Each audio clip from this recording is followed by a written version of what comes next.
பெரியார் திட்டுனாருன்னே கோவத்தில் கிளம்பி வருவானுங்க. பெரியார் ஏன் திட்டுனாரு அப்படிங்கிறத பத்தி பேச மாட்டாங்க. ஏன் திட்டுனாரு பத்தி பேச மாட்டான். இன்னைக்கு தமிழ்நாட்டுக்குள்ளார ஜாதியா இருக்கிறதுனால தாங்க தமிழ்நாடு முன்னேறல. ஒவ்வொரு ஊரா போய் பார்த்துருக்கோம். ஒரு ஊருக்குள்ள பார்த்தோம்னா ஊர் ஒற்றுமை இருக்காது. ஊருக்குள்ள இந்த ஜாதிக்காரனுக்கு நல்லா ரோடு போடு, இவனுக்கு ரேஷன் கடை வை, இவனுக்கு தண்ணி டேங்க் வை, இவன் பக்கத்தில் ஸ்கூலை கட்டி வை, இவனுக்கு பஸ் ஸ்டாப்பை போடு, அவனுக்கு ரோடு போடாத, பஸ் ஸ்டாப் வைக்காத, ரேஷன் கடை வைக்காத, ஸ்கூலு வைக்காத, தண்ணி டேங்க் ஒழுங்கா கொடுக்காத அப்படின்னு ஊரு ரெண்டா பிரிச்சு வச்சிருக்கான் பார். அவனாலதான் தமிழ்நாடு உருப்படாம போயிருக்கிறது. அவர் ஊர்ல போய் பார்த்தோம். டீ குடிக்கிறான்னா ஜாதியை கேட்டு டீயை கொடுக்குறான், ஆளை பார்த்து. இந்த ஜாதிக்கு இந்த டம்ளர்ல டீ, அந்த ஜாதிக்கு அந்த டம்ளர்ல டீ.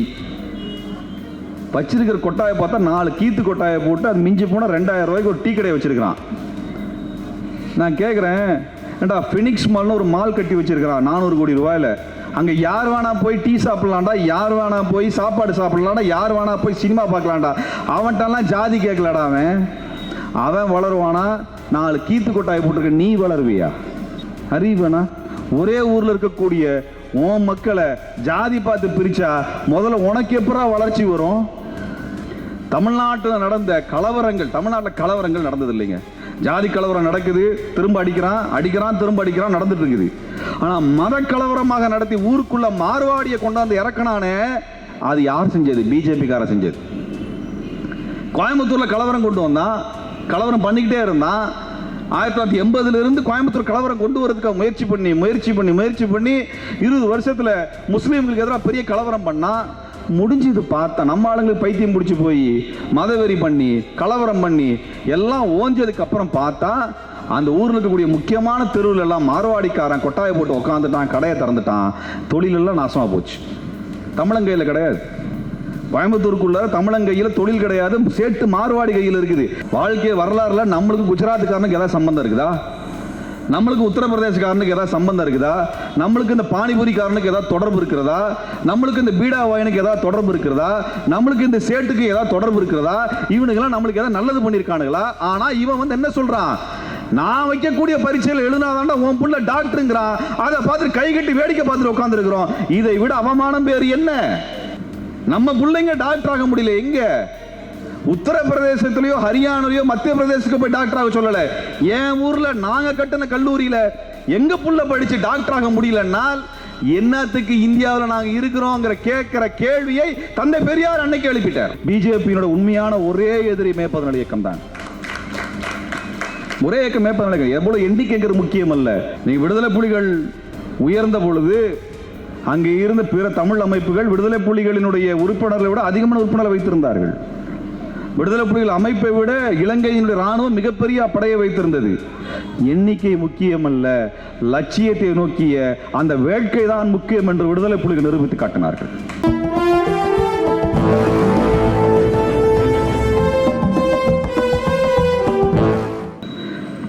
வீழட்டும் சனாதனம், எழட்டும் திராவிடம், வெல்லட்டும் தமிழ் தேசியம் என்கின்ற முழக்கத்தை கடந்த 3 ஆண்டுகளாக தமிழ்நாட்டினுடைய பல்வேறு நகரங்களில் தந்தை பெரியாரினுடைய பிறந்த நாள் முழக்கமாக முன்வைத்து மே 17 இயக்கம் பல்வேறு கூட்டங்களை நடத்தி வருகிறது. அந்த வகையிலே சென்னையிலே நடைபெற்றுக் கொண்டிருக்கக்கூடிய இந்த தந்தை பெரியாரினுடைய 147வது பிறந்தநாள் நிகழ்விலே பங்கெடுத்திருக்கக்கூடிய மறுமலர்ச்சி திராவிட முன்னேற்ற கழகத்தினுடைய தென்சென்னை மாவட்ட பொறுப்பாளர் மரியாதைக்குரிய மாமன்ற உறுப்பினர் சுப்பிரமணிய தோழர் அவர்களுக்கும், விடுதலை தமிழ் புலிகள் கட்சியினுடைய பொதுச் செயலாளர், தமிழ்நாடு விடுதலை படையிலே இருந்து இந்த மண்ணினுடைய விடுதலைக்காக களமாடி சிறை சென்று மீண்டு இன்றைக்கு வெகுஜன அரசியலில் தன்னை ஈடுபடுத்திக் கொண்டிருக்கக்கூடிய விடுதலை தமிழ் புலிகள் கட்சியினுடைய தோழர் ரேடியோ வெங்கடேசன் அவர்களுக்கும், எனக்கு முன்பு இங்கே எழுச்சியுரை நிகழ்த்தி இருக்கக்கூடிய மே 17 இயக்கத்தினுடைய ஒருங்கிணைப்பாளர் தோழர் பிரவீன் அவர்களுக்கும், இந்த நிகழ்வை ஒருங்கிணைத்துக் கொண்டிருக்கக்கூடிய மே 17 இயக்கத்தின் தோழர் கொண்டல்சாமி அவர்களுக்கும், தொடக்க உரை நல்கிய தோழர் அசோக்குமார் அவர்களுக்கும், பெண்ணிடத்தினுடைய விடுதலைக்காக தந்தை பெரியாரினுடைய சிந்தனைகளை பட்டியலிட்ட மே 17 இயக்கத்தின் மரியாதைக்குரிய தோழர் கீதா அவர்களுக்கும், இன்றைக்கு திராவிடம் எதிர்கொண்டிருக்கக்கூடிய நெருக்கடியையும் போலி தமிழ் தேசியவாதிகளினுடைய புரட்டுகளையும் அம்பலப்படுத்திய தோழர் திருராஜன் அவர்களுக்கும் மற்றும் இங்கே திரண்டிருக்கக்கூடிய பெருந்திரளான தோழமைகளுக்கும் இந்த நிகழ்வை எழுச்சிகரமான நிகழ்வாக மாற்றிய பாடலை இங்கே பாடிய தோழர் நிகழ்வித்திரன் அவர்களுடைய குழுவினருக்கும் மற்றும் எங்களது மே 17 இயக்கத்தினுடைய எழுச்சிகரமான முழக்கங்களை பாடல்களாக எங்களது மேடைகளிலே பாடிக்கொண்டிருக்கக்கூடிய எங்களது இளம் தோழர்களுக்கும் வாழ்த்துக்களையும் நன்றியையும் தெரிவித்துக் கொள்கின்றேன். தோழர்களே, ரொம்ப மகிழ்ச்சியான விஷயம் என்னவென்றால், ஒரு 7 வருஷத்துக்கு முன்னாடி வரைக்கும் பார்த்தோம் என்றால், 6-7 வருடத்துக்கு முன்பு வரைக்கும் பார்த்தோம் என்றால், பெரியாரினுடைய பிறந்த நாளை பெரும் நிகழ்வாக நடத்துவதற்கு பலர் தயங்கிக் கொண்டிருந்த காலத்தில், இன்றைக்கு சென்னையிலே எந்த இடத்தில் பெரியார் பிறந்தநாள் நிகழ்வை நடத்துவதற்கு அனுமதி கிடைக்கிறது என்று ஒவ்வொரு இடமாக தேடி அலையக்கூடிய நிலையிலே இன்றைக்கு சென்னை நகரத்திலே அனைத்து இடத்திலும் தந்தை பெரியாரினுடைய பிறந்தநாள் நிகழ்வுகள் நடந்து கொண்டிருக்கின்றன. பல்வேறு இடங்கள் எங்கெல்லாம் பொதுக்கூட்டம் நடத்துறதுக்கு அனுமதி தர்றாங்களோ அந்த இடத்திலெல்லாம் தந்தை பெரியாரினுடைய பிறந்தநாள் கூட்டங்கள் நடந்து கொண்டிருக்கின்றன. இந்த கூட்டங்களை நடத்துபவர்கள் எல்லாம் பெரிய அரசியல் கட்சியை சார்ந்தவர்கள் அல்ல, அதிகாரத்தில் இருக்கக்கூடிய அமைப்புகளை சார்ந்தவர்கள் அல்ல. மக்களிடத்தில் கருத்துக்களை சொல்லக்கூடியவர்கள், மக்களுக்கு அரசியல்படுத்தக்கூடியவர்கள். அவர்கள்தான் இன்றைக்கு தமிழ்நாடு முழுவதும் நூற்றுக்கணக்கான ஆயிரக்கணக்கான நிகழ்வுகளை தந்தை பெரியாரினுடைய பிறந்த நாளில் நடத்தி கொண்டிருக்க என்பதை விட வேறு என்ன எழுச்சி வேண்டும்? இவ்வளவு பெரிய எழுச்சி ஏற்பட்டதற்கு நாம் ஒரு வகையில் பாரதிய ஜனதா கட்சிக்கு நான் நன்றி தெரிவிக்க வேண்டும். மறுபுறத்தில் நாம் தமிழர் கட்சியினுடைய சீமானுக்கும் நான் நன்றி தெரிவிக்க வேண்டும். இந்த 2 பொய்யர்களும் இல்லை என்றால் தந்தை பெரியாரை நாம் வீதிதோறும் பேச வேண்டிய தேவை வந்திருக்காது. நமக்கும் இந்த இடத்துல கூட்டம் நடத்த வேண்டிய அவசியம் வந்திருக்காது. இப்படிப்பட்ட ஒரு அற்புதமான இடத்தை நமக்கு தேடி கண்டுபிடித்து கொடுத்தவர் நாம் தமிழர் கட்சியை சார்ந்தவர். இங்கே தந்தை பெரியார், அறிஞர் அண்ணாவினுடைய சிலைகள் இருக்கின்றனவே, இந்த தெருவிலே நாம் பொதுக்கூட்டம் நடத்துவதற்கான சூழலை உருவாக்கியது ஒரு நாம் தமிழர் கட்சியினுடைய தம்பிதான். ஒரு 5 மாதங்களுக்கு முன்பாக தந்தை பெரியாரின் சிலையை செருப்பால் அடித்து அவமானப்படுத்துவதாக நினைத்து அங்கே இவர் செய்த அந்த செயலை கண்டு இப்பகுதி மக்கள் அவரை மடக்கி பிடித்து அவருக்கு உரிய வகையில் மரியாதை கொடுத்து காவல்துறையிடம் ஒப்படைத்தார்களே, அந்த சம்பவத்தின் மூலமாகத்தான் இந்த இடத்தை நாங்கள் அறிந்து கொண்டோம். அந்த சம்பவத்திற்கு எதிர்வினையாக தோழர் சுப்பிரமணியம் அவர்கள் இங்கே ஒரு பெரும் எழுச்சிகரமான நிகழ்வையும் ஊர்வலத்தையும் பேரணியையும் நடத்தி அதற்கு பதிலடி கொடுத்தார். ஆனால் அது ரொம்ப முக்கியமான விஷயம் என்னன்னா, பெரியார் சிலை அவமானப்படுத்தும் நினைச்ச நபரை சாமானிய மக்கள் பிடித்து கொடுத்தார்கள், தமிழர்கள் பிடித்து கொடுத்தார்கள். தமிழனுக்காக போராடி தன் உயிர் கொடுத்த தந்தை பெரியாரை இழிவுபடுத்துபவன் எவனாக இருந்தாலும் அவன் தமிழ்நாட்டிலே இந்த எதிர்ப்பை சாதாரண மக்களிடத்திலே எதிர்கொள்வான் என்பதை இந்த நிகழ்வு எடுத்துக்காட்டியது. அதனால இந்த மக்களுக்கு நன்றி தெரிவிப்பதற்காகத்தான் இங்கே நாங்கள் கூட்டத்தை போட்டிருக்கின்றோம். இந்த பகுதி மக்களினுடைய அந்த எழுச்சிகரமான நன்றி உணர்ச்சியை வாழ்த்தும் விதமாக நீங்கள் எதிர்வினையாற்றிய அந்த நிகழ்வுக்கு நன்றி தெரிவிக்கிறதா கூட்டம் நடத்தியிருக்கிறோம். அந்த வகையில் நான் சீமானுக்கும் சொல்லிக் கொள்ளுகின்றேன், உங்கள் தம்பிகளை தமிழ்நாட்டில் எங்கெல்லாம் பெரியார் சிலை இருக்கிறதோ அங்கெல்லாம் அனுப்பி வையுங்கள். அங்கெல்லாம் எம் மக்கள் உரிய வகையில் உங்கள் தம்பிகளுக்கும் உங்களுக்கும் பாடம் புகட்டுவார்கள். அதன் மூலமாக இந்த மண் பெரியார் மண் என்பதை நிரூபிக்கும், மீண்டும் மீண்டும் நிரூபிக்கும் என்பதை நான் சொல்லிக் கொள்கிறேன். சீமான் தொடர்ச்சியாக பொய் பேசிக் கொண்டிருந்த பொழுதெல்லாம் நாம் விளையாட்டாக கடந்து போனோம்.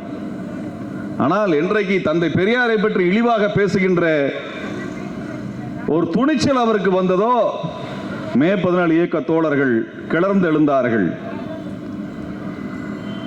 அவர் வீட்டை முற்றுகையிடுகின்ற போராட்டத்தை நடத்தினோம். பொதுவாக ஒருத்தரோட வீடை நாம் முற்றுகையிடுகின்ற பழக்கம் நம்மளுக்கு கிடையாது, அதுக்கான தேவையும் கிடையாது. ஆனால் நாம் அறிவித்தோம், நீங்கள் தந்தை பெரியார் சொல்லாத ஒன்றை சொல்லிவிட்டிருக்கிறீர்கள், அதற்குரிய ஆவணத்தை ஆதாரத்தை வெளியிடுங்கள், நாங்கள் வெளிப்படையாக விவாதத்துக்கு வருகிறோம், நாம் விவாதித்து நீங்கள் சொல்லுவது உண்மைதானா இல்லையா என்பதை மக்களிடத்தில் தெரிவிப்போம் என்று சொன்னோம். சீமான் 20 நாட்களாக எங்களது கேள்விக்கும் சவாலுக்கும் பதில் சொல்லாமல் பதுங்கி கிடந்தார். பதுங்கி கிடந்த பாம்பை எடுத்து வீதியிலே போட்டு அடிக்க வேண்டும் என்பதற்காகத்தான் நாங்கள் வீட்டிற்கு வந்தோம். அந்த வகையில் தான் சீமான் வீடு என்பது முற்றுகையிடப்பட்டது. இன்றைக்கு தமிழ்நாட்டில் நாம் பல்வேறு சிக்கலை எதிர்கொண்டு இருக்கிறோம். ஆனால் சிக்கலை பற்றி எல்லாம் யாரும் பேசுறது இல்லை. நம்மளுடைய அன்றாட சிக்கலை பற்றி எல்லாம் நாம் பேசுவதில்லை. நம்முடைய சிக்கலுக்கெல்லாம் என்ன காரணம் அப்படின்னால், தந்தை பெரியார் சொன்ன புத்தகத்தை எடுத்து படிக்கும் பொழுது அதற்கான விடை கிடைக்கிறது. நீங்கள் என்னைக்கு டெல்லிக்காரனிடம் மாட்டிக்கொண்டீர்களோ அன்றையிலிருந்து உங்களுக்கு சனியன் தலையில் வந்து உட்கார்ந்து வருவதை போல டெல்லியில் இருந்து நம்ம எல்லாம் ஆட்டி படைத்துக் கொண்டிருக்கின்றான். அந்த டெல்லி சனியனை விரட்டி அடித்தால் தமிழ்நாடு தலை தோங்கும் என்பதை இன்றைக்கல்ல 1947 ஆகஸ்ட் 15ஆம் தேதி சொல்லிவிட்டார். நாடெல்லாம் நாங்கள் விடுதலை அடைந்து விட்டோம் என்று கொண்டாடி கொண்டிருக்கிற சமயத்தில் தமிழனுக்கு இந்த விடுதலை பைத்தியம் பிடித்து விடக்கூடாது என்று வைத்தியம் பார்த்தவர் தந்தை பெரியார். சுதந்திரம் அடைஞ்சிருச்சுன்னு நீ கொண்டாடிட்டு இருக்காதரா, நீ இதுக்கப்புறம் தான் மோசமான அடிமையாக மாறப்போகிறாய் என்று சுட்டிக்காட்டியவர் தந்தை பெரியார். அதற்கான போராட்டத்தை கட்டி எழுப்பியவர் தந்தை பெரியார். இன்றைக்கு என்ன நடந்து கொண்டிருக்கிறது? நேற்றைக்கு கூட ஒரு செய்தியை பார்க்கின்றோம். அதிமுகவினுடைய தலைவர் எடப்பாடி அவர்கள் டெல்லிக்கு சென்று யாரையோ பார்த்துவிட்டு, அந்த யாரையோ என்பது அமித்ஷாவை பார்த்துவிட்டு வெளியில் வரும் பொழுது முகமூடி அணிந்து கொண்டு வெளியில் வருகிறார். பொதுவாக நம்ம கொரோனா பேஷண்டை பார்க்க போறப்ப தான் முகமூடி அணிந்து விட்டு போவோம். இவர் கொரோனாவே பார்க்க சென்றதை போலத்தான் முகமூடியில் உள்ளே போயிருக்கிறார், வெளியில் வந்திருக்கின்றார். ஒரு கட்சியின் தலைவர், தமிழ்நாட்டினுடைய முதலமைச்சர், முன்னாள் முதலமைச்சர், பல்வேறு பொறுப்புகளை வகித்தவர் இவ்வளவு தூரம் இழிவாக கோழைத்தனமாக சென்றுவிட்டு சந்தித்து வர வேண்டிய தேவை என்ன? அதுக்கான தேவை என்ன? அதுக்கான அவசியம் என்ன? தமிழனுடைய தன்மானத்தையும் தமிழ் மக்களினுடைய இந்த நீண்டகால வரலாறையும் அடகு வைக்கக்கூடிய, அவமானப்படுத்தக்கூடிய ஒரு வேலையை எடப்பாடி அவர்கள் செய்து வந்திருக்கிறார்கள். உண்மையில் சொல்ல வேண்டும் என்றால் அதிமுக கட்சிக்காரர்கள் அந்த நபரை பதவியிலிருந்து இறக்கி இருக்க வேண்டும். இதற்கு மேலும் இது போன்ற நபர்களை நாம் அனுமதிக்க கூடாது. தமிழ்நாட்டில் யார் ஓட்டு போட்டு உங்களை எல்லாம் முதலமைச்சராக்குகிறார்கள், அமைச்சராக மாற்றுகிறார்கள், யார் எம்எல்ஏக்களாக உங்களை சட்டமன்றத்துக்கு அனுப்புகிறார்கள்? சாமானிய தமிழர்கள், ஏழை தமிழர்கள், பாமர தமிழர்கள். ஆனால் சுயமரியாதை உணர்வு மிக்க தமிழர்கள் தான் உங்களுக்கு வாக்களிக்கிறார்கள். தப்பித்தவறி கூட பாரதிய ஜனதா கட்சிக்கு தமிழ் மண் வாக்களிப்பதில்லை. தமிழர்களுக்கு தெரிகிறது யாருக்கு ஓட்டு போடணும், யாருக்கு ஓட்டு போடக்கூடாது என்று.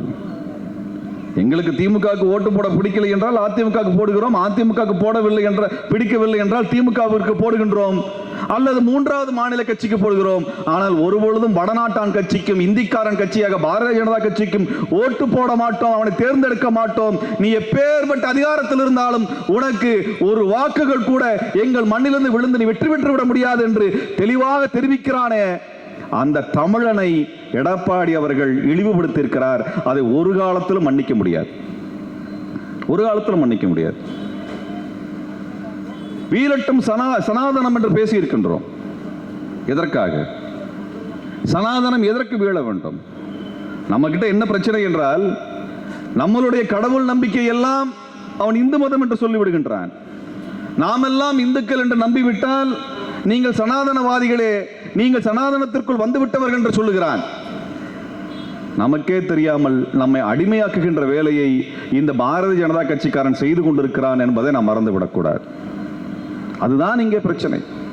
நம்மையெல்லாம் ஒரு மத நம்பிக்கைக்குரியவனாக, ஒரு சனாதன கோட்பாட்டை ஏற்றுக்கொண்டவனாக மாற்றுகின்ற வேலையை அவன் திட்டமிட்டு செய்து கொண்டிருக்கிறான். அதை இன்னைக்கு அனுமதிக்க கூடாது.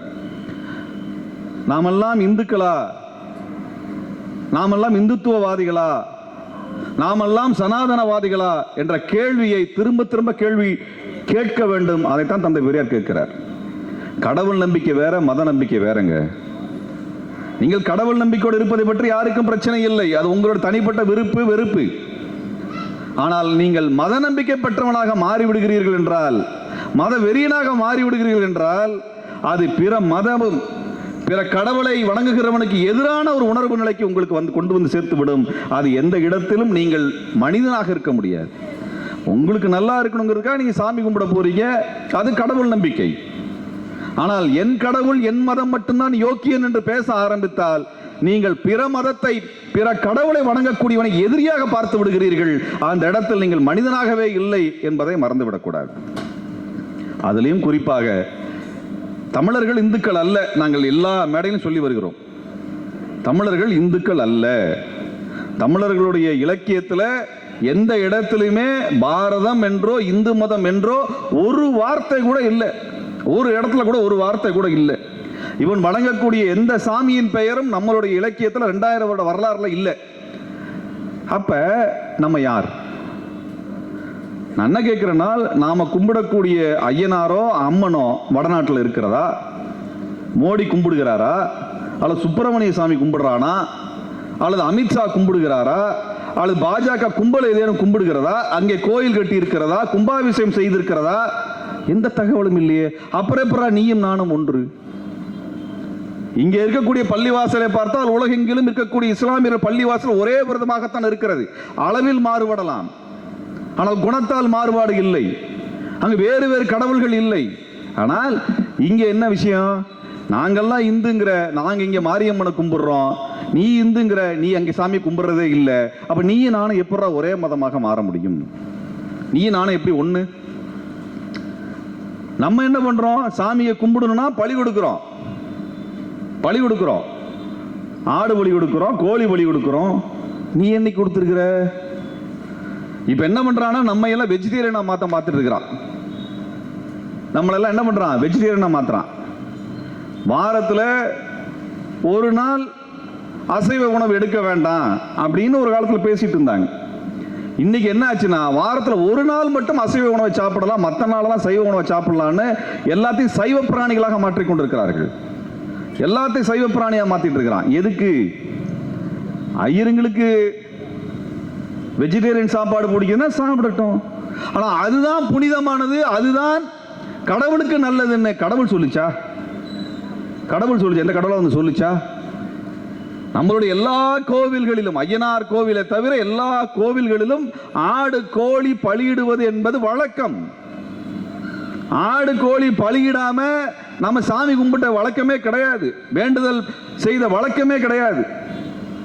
ஒன்றும் இல்லை, இதுக்கு என்னையா ஆதாரம் கேட்பான். கோயிலுக்கு போயிருக்கீங்களே, இந்த கபாலீஸ்வரர் கோயிலேருந்தே பார்ப்போம், இவங்க வச்சிருக்கக்கூடிய கோயில் இருந்தே பார்ப்போம். கோயிலுக்குள்ளார நீங்க போகணும்னா கோபுரத்தை தாண்டி போவீர்கள். கோபுரத்தை தாண்டி போனா முதல்ல என்ன இருக்கும்? தேங்காய் உடைக்கிற இடம் இருக்கும். அதுக்கப்புறம் என்ன இருக்கும்? ஒரு கொடி கம்பம் இருக்கும். அதுக்கப்புறம் என்ன இருக்கும்? வாகனம் இருக்கும். அதுக்கப்புறம் என்ன பண்ணிருப்பானுங்க? ஒரு உண்டியல் வச்சிருப்பானுங்க. அதுக்கப்புறம் என்ன இருக்கும்? துவார பாலகர் இருக்கும். அதுக்கப்புறம் கருவறை இருக்கும். அதுக்குள்ள ஒன்று இருக்கும், நம்மளுக்கு காட்ட மாட்டான், துணி போட்டு மூடி வச்சிருப்பான். இப்ப இந்த அளவுல தான், இந்த முறைகள்ல தான் நம்ம கோயில் என்பது அடுக்கப்பட்டதாக இருக்கிறது. அதுல நான் கேட்கிற, முதல்ல தேங்காய் உடைக்கிறீங்களே, அதுக்கு என்ன பேரு? அதுக்கு பலிபீடம் என்று பெயர். அது எடுத்து பார்த்தீங்கன்னா அது பலிபீடம் என்று பெயர்.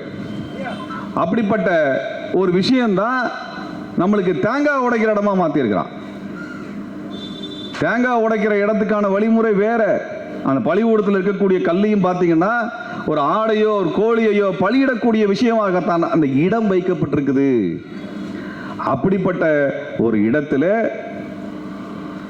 கோழி ஆடு பலியிடப்படுவது என்பது நம்முடைய வழக்க முறையாக, கோயில் முறையாக இருந்த இடத்துல இன்னைக்கு என்ன ஆயிடுச்சுனால், தேங்காயை உடைச்சு பழிய கொடுறான்ட்டான். அப்புறம் என்ன பண்றான்? எலுமிச்சம்பழம் குங்குமத்தை தடவி அதை நம்ம பழியா கொடுக்கிறோம். இது எல்லாம் ஒவ்வொன்றா மாத்தி மாத்தி மாத்தி நம்ம சாமிக்கு கடைசி என்ன பண்றான்? மட்டன் பிரியாணி, சிக்கன் பிரியாணியில் ஆரம்பிச்ச நம்முடைய வணங்குகின்ற முறை இன்னைக்கு சக்கரை பொங்கல்ல வந்து நிக்குது, புளி சாதத்தில் வந்து நிக்குது, தேங்காய் சாதத்தில் வந்து நிக்குது. அப்ப இந்த வழங்குகின்ற முறையெல்லாம் மாத்திரானே, இது யார் கேள்வி கேட்பது? இது யார் கேள்வி கேட்பது? எங்க வீட்டில் பலி கொடுத்துருக்காங்க, உங்க வீட்டில் பலி கொடுத்துருக்காங்க, எல்லா வீட்லையும் நம்ம பார்த்துருக்கிறோம். காது குத்து போகும்போதோ மொட்டை அடிக்க போகும்போதோ இது போல பலி கொடுத்து கறி சமைச்சு போடுறதுங்கிற வழக்கம் இன்னைக்கே நடந்துட்டு தான் இருக்கு, நம்ம குடும்பத்தில் பார்த்துட்டு இருக்கிறோம். அப்ப இங்க நடக்கிற விஷயம் என்னன்னா, நம்ம எல்லாம் சனாதனத்துக்குள்ள கொண்டு வர்ற வேலையை செய்கிறார்கள். இப்ப போன வருஷம் தொலைக்காட்சியில் ஒரு விவாதம் நடந்தது. திராவிட கழகத்தினுடைய பேச்சாளர் மதிவதனி அவர்கள் பேசிக்கிட்டு இருக்கும் பொழுது பார்ப்பனர் என்கின்ற வார்த்தையை அவர் பேசிவிடுகிறார். பார்ப்பனர் என்கின்ற வார்த்தை உயர் ஜாதிக்காரர் பூணூல் போட்டிருக்கக்கூடியவரை குறிக்கக்கூடிய தமிழ் சொல்லாக இருக்கிறது. அந்த சொல்லை சொன்னவுடன் இந்த இந்துத்துவ அமைப்பிலிருந்து அர்ஜுன் சம்பத் எடுத்துட்டு வந்து அடிக்க வர்ற மாதிரி வர்றார். நம்ம பார்த்தோம், எல்லாரும் பெரும் விவாதத்தை கிளப்பிய ஒன்று. நம்ம என்ன கேட்கணும்னா, இந்த துணிச்சல் ஏன் வந்துச்சு? நான் போன வருஷமே கேட்டோம். போன வருஷமே லால்குடியில் பொதுக்கூட்டம் போட்டு அன்னைக்கே சொல்லிட்டோம், அர்ஜுன் சம்பத்து எல்லா ஊரும் நாங்கள் கூட்டம் போடுறோம், முடிஞ்சா வந்து பாரு, உரிய வகையில் உனக்கு பதிலை கொடுத்து அனுப்புவோம் அன்னைக்கே சொல்லிட்டோம். ஒரு வருஷம் ஆகி போச்சு, இன்னைக்கு வரைக்கும் அர்ஜுன் சம்பத்து காணோம். அப்ப நம்ம இதுல இன்னொன்னு புரிஞ்சுக்கணும், பார்ப்பனர்கள் என்று சொல்லக்கூடாது, பிராமின்ஸ் அப்படின்னு சொல்லணும். பிராமணர்கள் என்று சொல்லுங்கள் என்று சொல்லுகிறார்கள். நம்ம இந்த வார்த்தை சொல்றது ஏன் அவ்வளவு கவனமாக இருக்கின்றான்? பிராமணால் கஃபே என்கின்ற காபி கடைக்கெல்லாம் ஒரு காலத்தில் பெயர் இருந்தது. பிராமணால் கஃபேன்னா என்ன அர்த்தம்னா, ஐயரு ஐயங்காரெல்லாம் உள்ள போய் காபி குடிக்கலாம், சாப்பிடலாம். நம்மெல்லாம் அந்த ஹோட்டலுக்கு பக்கத்துல சின்னதா ஒரு கதவை வச்சிருப்பான், ஜன்னல் வச்சிருப்பான், அது வழியா வாங்கி சாப்பிடணும். இப்படிதான் இருந்தது. நீங்க மயிலாப்பூர்ல போனாலுமே ஒரு காலத்தில் அப்படி இருந்ததை நம்ம பார்க்கலாம். அந்த பிராமணன் என்ற வார்த்தையை ஏன் பயன்படுத்த வேண்டும் என்று இந்துத்துவ அமைப்புகள் சொல்லுகின்றன? ஏன் பெரியார் அதை கடுமையாக எதிர்த்தார் என்றும் யோசிக்க வேண்டும். இப்ப நீங்க என்ன ஆளுங்க அப்படின்னு நம்மளும் கேட்பாங்க. பொதுவா நம்ம ஆளுங்க உலகத்துல வந்து தமிழன் வந்து கண்டுபிடித்த பல வார்த்தைகளில் நீங்க என்ன ஆளுங்கிறது ஒரு முக்கியமான வார்த்தையாக போச்சு இவனுக்கு. அது கேட்கலாம் தூக்கமே வராது. பார்த்து அடுத்த நிமிஷம் என்ன படிச்சிருக்கேன்னு கேட்க மாட்டான், எங்க வேலை பார்க்கிறேன்னு கேட்க மாட்டான், என்ன ஆளுக அப்படின்னு கேட்பான். அப்படி ஒரு வேளை கேட்கிறப்ப என்ன சொல்லுவீங்க? உங்க ஜாதி பேரை சொல்லுவீங்க. நான் இந்த ஜாதி இந்த ஜாதி இந்த ஜாதின்னு சொல்லுவீங்க.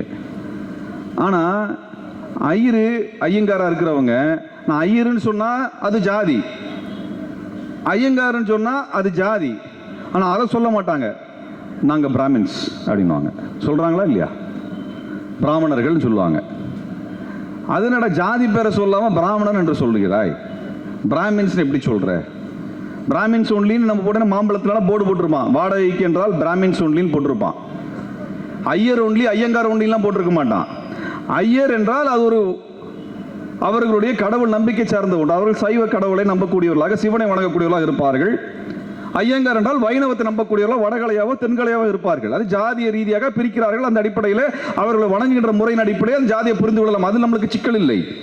ஆனால் பிராமின்ஸ் என்று சொல்லும் பொழுது, பார்ப்பனர் என்று சொல்லும் பொழுது என்னவாகி விடுகிறது என்றால், அவர்கள் ஜாதியை சொல்லவில்லை, வர்ணத்தை சொல்லுகிறார்கள். வர்ணத்தை சொல்றேன்னு என்ன அர்த்தம்? நாங்கள் பிரம்மாவின் தலையிலிருந்து வந்தவர்கள் என்று அர்த்தம்.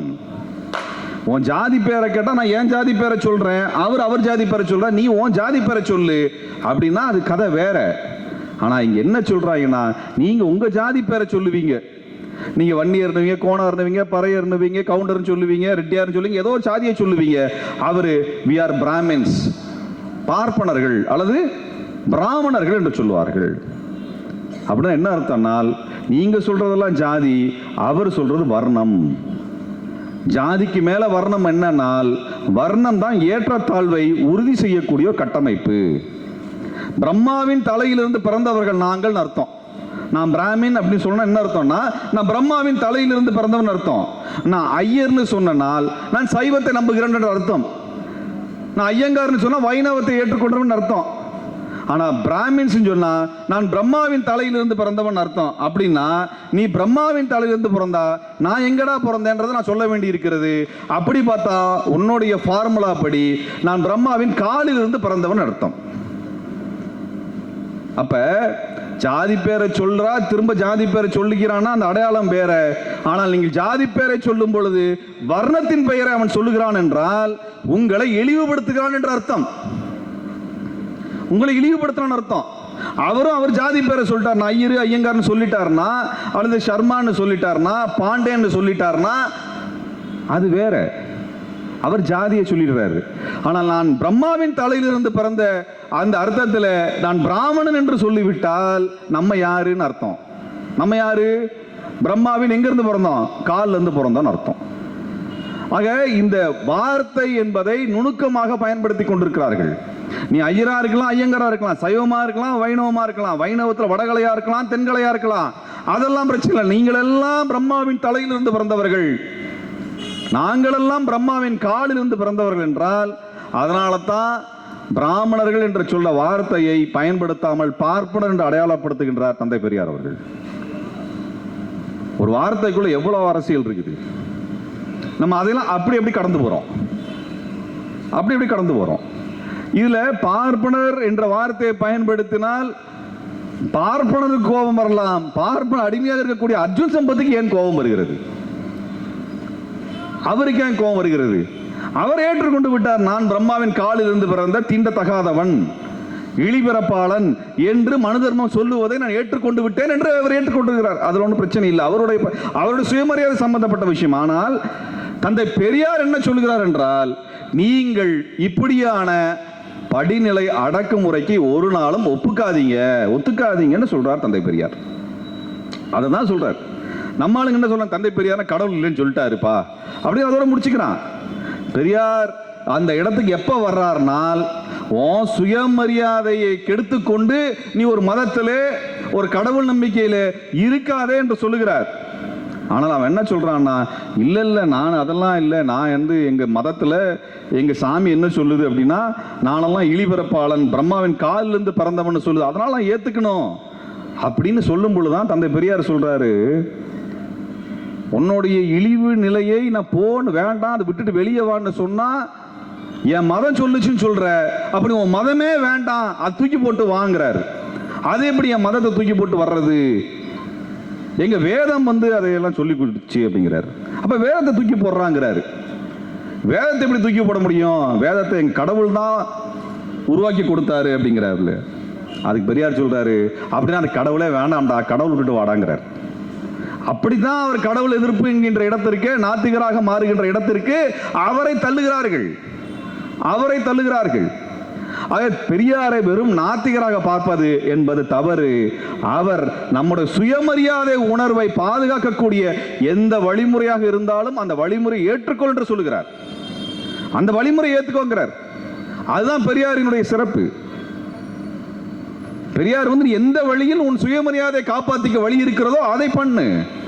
நீ உன் கடவுள் தான் நீ சுயமரியாதை அற்றவன் என்று சொல்லுகிறான் என்றால் அது கடவுளை வேண்டாம் என்று முடிவிடு என்று சொல்லுகிறார். அது போன்ற துணிச்சலாக சிந்திக்கக்கூடிய ஒரு மரபை கற்றுக் கொடுத்ததனால தான் அவர் தந்தை பெரியாராக இருக்கிறார். அதான் தந்தை பெரியார். சீமான் சொல்லுவதை போல அல்ல, நீ எல்லாம் கிரீஸ் டப்பானை மிதிக்கிறதுக்காக வரக்கூடிய தொண்டர் படை அல்ல. நாம் சிந்திக்கக்கூடிய மூளையை 3 கிலோ மூளையை பயன்படுத்த தெரிந்தவர்கள் நாம். அதனால் தான் தந்தை பெரியாரினுடைய தொண்டர்களாக நாம் இருக்கின்றோம். அவரெல்லாம் இன்னும் கிரீஸ் டப்பாக்களாக இருக்கிறார்கள். அப்ப சனாதனம் என்பதே ஒரு படிநிலையில் வர்றது. எல்லாமே என்னன்னா, ஒரு நம்ம 8ஆம் கிளாஸ் 10ஆம் கிளாஸ் இருக்கக்கூடிய கணக்கு பாடத்தை விட ரொம்ப கஷ்டமான பாடம் சனாதன பாடம்.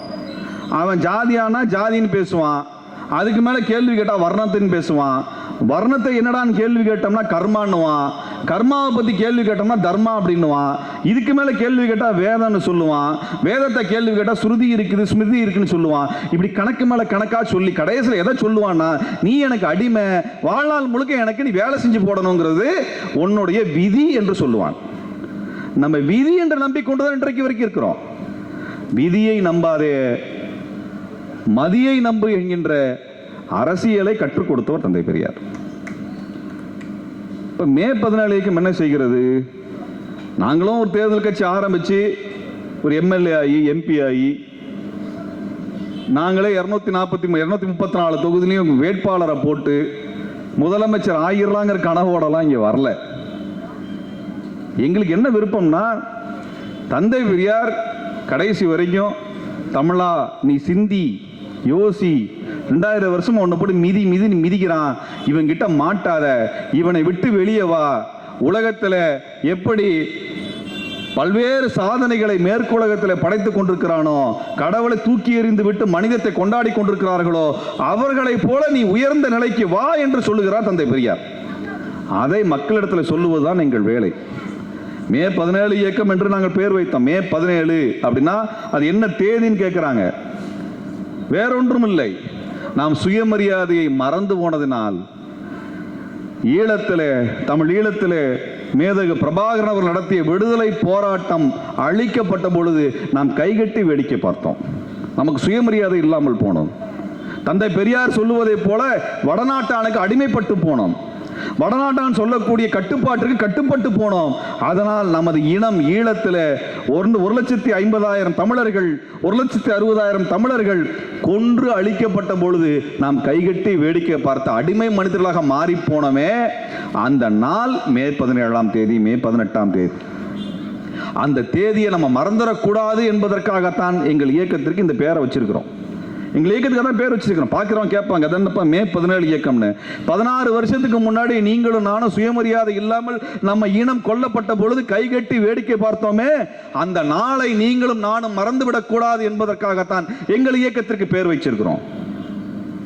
இது ஈழ விடுதலைக்கான இயக்கமா என்றால், ஈழ விடுதலை ஈழ மக்கள் நடத்துவார்கள். ஆனால் ஈழத்தில் நடத்தப்பட்ட அநீதியை உலகத்திற்கு சொல்லுவதற்கு மே 17 இயக்கம் அந்த பொறுப்பை கையில் எடுத்துக் கொண்டிருக்கிறது. அதனால்தான் மே 17 இயக்கம் வந்திருக்கிறது. அப்படின்னா மே 17 இயக்கத்தினுடைய இலக்கு என்ன? மே 17 என்ன சாதிக்க போகிறது என்றால், எங்களுக்கு என்று தெளிவான இலக்கை தந்தை பெரியார் கொடுத்திருக்கிறார். தந்தை பெரியார் கொடுத்திருக்கிறார். என்ன சொல்லியிருக்கிறார்? 7 கோடி பேர் இருக்கான் இந்த நாட்டில், தமிழ்நாட்டில் 7 கோடி பேர் இருக்கிறான். அவனுக்குன்னு சொந்தமா எந்த முடிவும் எடுக்க முடியாத நிலைமையில் இருக்கிறான். எப்படி இருக்கிறோம்? நீட்டுன்னு ஒரு பரீட்சை வருது. அது என்ன பரீட்சை?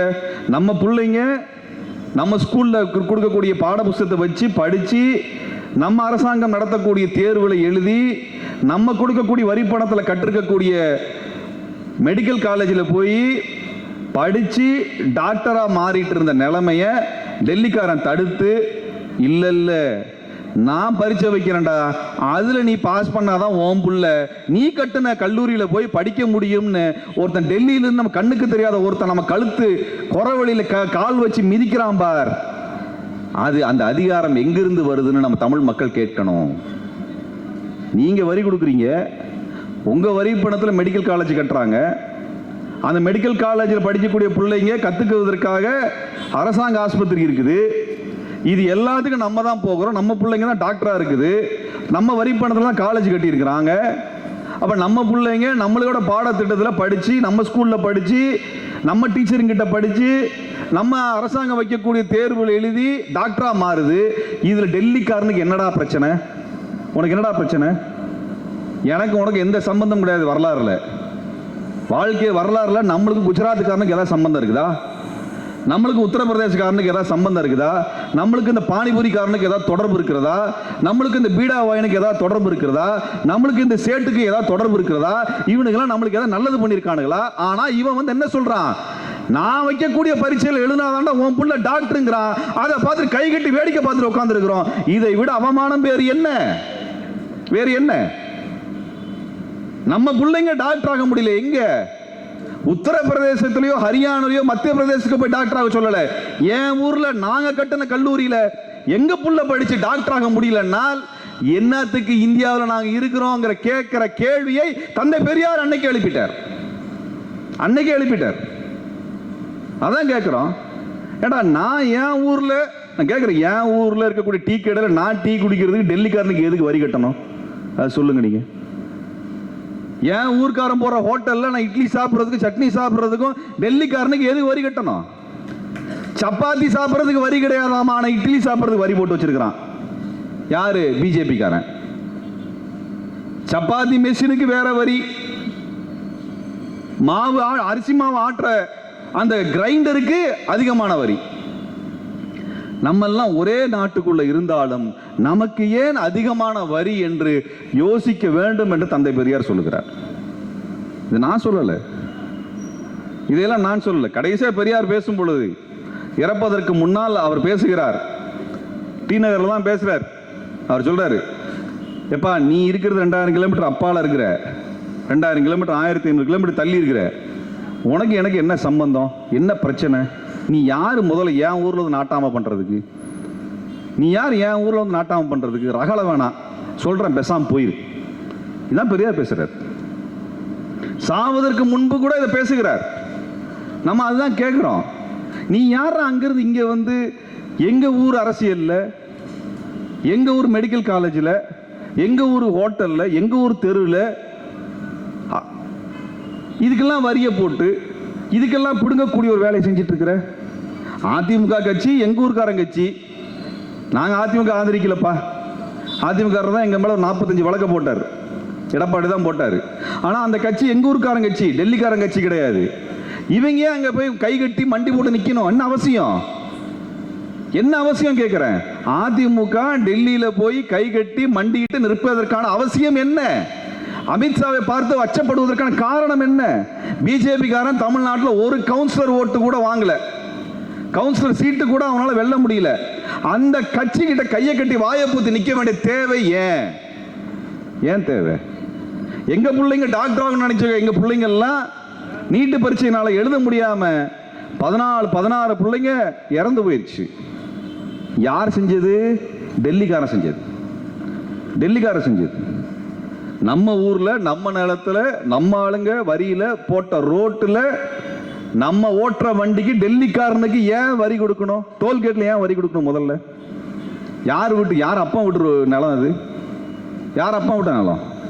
யார் கொடுத்த வரிடா நீ ரோடு போட்ட? இங்க இந்தியாவிலேயே தமிழ்நாட்டில் தான் அதிகமாக டோல்கேட் போட்டு வச்சிருக்கிறான். தமிழ்நாட்டில் தான் அதிக அளவு காசு வசூல் பண்றான்.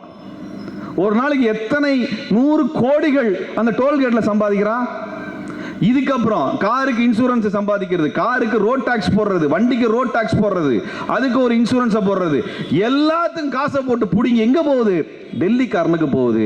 அவங்கிட்ட தமிழ்நாட்டுக்கு பங்கு கொடுறான்னு கேட்டா தமிழ்நாட்டு பங்கு தரமாட்டேன் நிறுத்தி வைக்கிறான்னா என்ன சொல்ல வர்றான்? பிஜேபி என்ன சொல்ல வர்றான்? உன்கிட்ட வரி வாங்கிக்குவேன், ஆனா உனக்கான பங்கை தரமாட்டேன். நீ உன் காலேஜில் உன் பிள்ளைங்க படிக்கிறத நான் தடுத்து வைப்பேன். நீ சாப்பிட்ற சாப்பாடுக்கு அதிகமான வரியை போடுவேன். ஓ மொழிக்கு, தமிழ் மொழிக்கு எந்த பணமும் நான் தரமாட்டேன். என் மொழிக்கு பணம் தருவேன். என் மொழியும் உன் ஊர்ல பேசணும், உன் பிள்ளைங்க என் மொழியை படிக்கணும். ஆனா என் ஊர்ல உன் மொழி தேவையில்லை. என் ஊர்ல உன் மொழியில ஒரு லெட்டர் கூட எழுதியிருக்க மாட்டேன், ஒரு போர்டு கூட வைக்க மாட்டேன். ஆனால் உன் ஊர்ல என் மொழி, என்னோட இந்தி மொழியில தான் எல்லா போர்டும் எழுதி வைக்கணும். என்னோட இந்தி மொழியில தான் உனக்கு உன் ஊர்ல ரேடியோவில் இருந்து மொபைல் போன்ல இருந்து எல்லா இடத்துலயும் அறிவிப்பு என் மொழியில தான் இருக்கணும் சொல்லக்கூடிய திமிரை பார்த்து கொண்டு தமிழ்நாடு ஏன் சும்மா இருக்கிறது? ஏன் சும்மா இருக்கிறோம்? சுயமரியாதை இல்லையா நம்மளுக்கு? வெக்கமா இல்லையா? இவன் யார்? இவன் யாரா? நீ, உனக்கு எனக்கு என்ன சம்பந்தம்? குஜராத்துக்காரன் என்னைக்கா தமிழ்நாட்டு மேல படையெடுத்து வந்து எங்களெல்லாம் நீ வந்து ஆட்சி பண்ணியிருக்கிறியா? இல்ல உத்தரப்பிரதேசக்காரன் எங்க ஊர்ல வெள்ளம் வந்தது இப்ப வந்து எங்களெல்லாம் காப்பாத்தினியா? நீ என்ன பண்ண? எங்க மீனவன் கடல்ல சண்டை போட்டு மீனை பிடிச்சி கொண்டு வர்றான், அவனை அடிச்சு கொள்றான் பக்கத்து நாட்டுக்காரன் இலங்கை. அவனை கேட்க துப்பு இல்ல.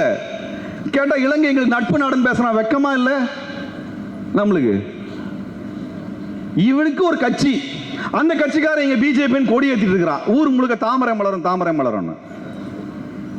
நான் கேட்கிறேங்க, அதிமுக காரன் குஜராத்தில் போய் கொடி ஏற்றிட முடியுமா? ஏத்திட்டு சொல்லிட முடியுமா? தமிழ் மொழி தாண்டா குஜராத்தில் எல்லாரும் பேசணும் அப்படின்னு சொல்ல முடியுமா?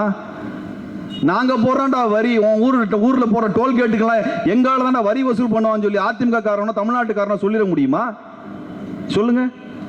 நாங்க பரீட்சை வைக்கிறோம், அதுல குஜராத்தில் உத்தரப்பிரதேசத்தில் இருக்கக்கூடிய மாணவர்கள் எல்லாம் அதுல எழுதி அதுக்கப்புறம் நீ காலேஜுக்குள்ள போன நம்மளால சொல்ல முடியுமா?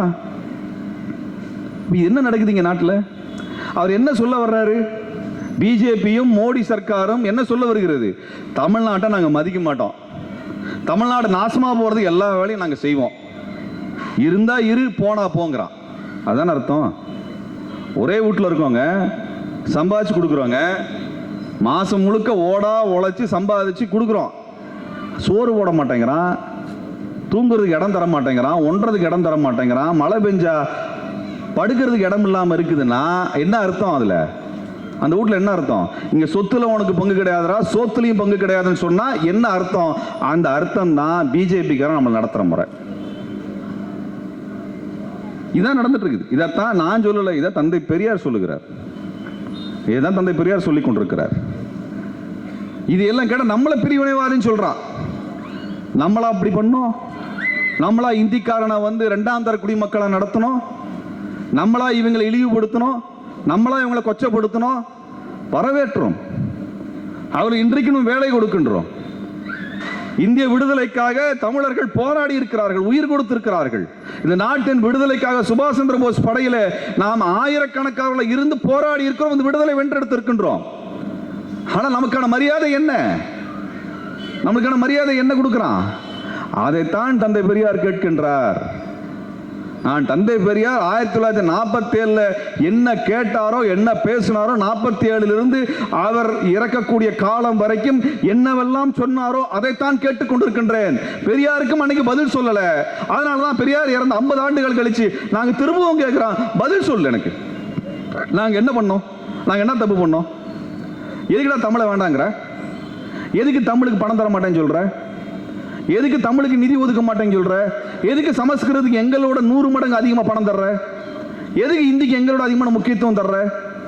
எதுக்கு எங்க பிள்ளைங்க டாக்டர் ஆகக்கூடாதுன்னு சொல்ற? எதுக்கு எங்க ஊர் ரோடு போட்டு டோல்கேட் போட்டு பணத்தை வசூல் பண்ணிட்டு இருக்கிற?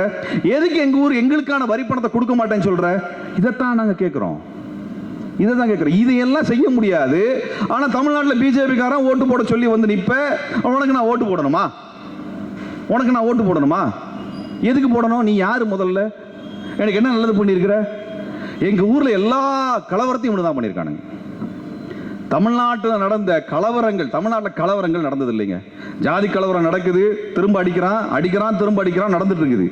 ஆனா மத கலவரமாக நடத்தி ஊருக்குள்ள மார்வாடியை கொண்டாந்து இறக்கணானே, அது யார் செஞ்சது? பிஜேபிக்காரன் செஞ்சது. கோயம்புத்தூர்ல கலவரம் கொண்டு வந்தான், கலவரம் பண்ணிக்கிட்டே இருந்தான். 1980 கோயம்புத்தூர் கலவரம் கொண்டு வரதுக்கு முயற்சி பண்ணி 20 வருஷத்துல முஸ்லீம்களுக்கு எதிராக பெரிய கலவரம் பண்ணா, முடிஞ்சது பார்த்தா நம்ம ஆளுங்களுக்கு பைத்தியம் பிடிச்சி போய் மதவெறி பண்ணி கலவரம் பண்ணி எல்லாம் ஓஞ்சதுக்கு அப்புறம் பார்த்தா அந்த ஊர்ல இருக்கக்கூடிய முக்கியமான தெருவில் எல்லாம் மார்வாடிக்காரன் கொட்டாயை போட்டு உட்காந்துட்டான், கடையை திறந்துட்டான், தொழிலெல்லாம் நாசமா போச்சு. தமிழங்கையில் கிடையாது, கோயம்புத்தூருக்குள்ள தமிழங்கையில் தொழில் கிடையாது, சேட்டு மார்வாடி கையில் இருக்குது. இன்றைக்கு அவன் என்ன பண்றான்னா, சேட்டு மார்வாடியையே தேர்தல் நிறுத்த வைக்கிறான், அங்க இருக்க தெருவுக்கு சேட்டு பேரை வைக்கணுங்கிறான். இந்த லட்சணத்துல தான் நம்ம தமிழ்நாடு இருக்கிறது என்பதை புரிந்து கொள்ளும். இது இப்படிதான் வரும்னு தந்தை பெரியார் 70-75 வருஷத்துக்கு முன்னாடி சொல்லிட்டார். 70-75 வருஷத்துக்கு முன்னாடி சொல்லிட்டார்.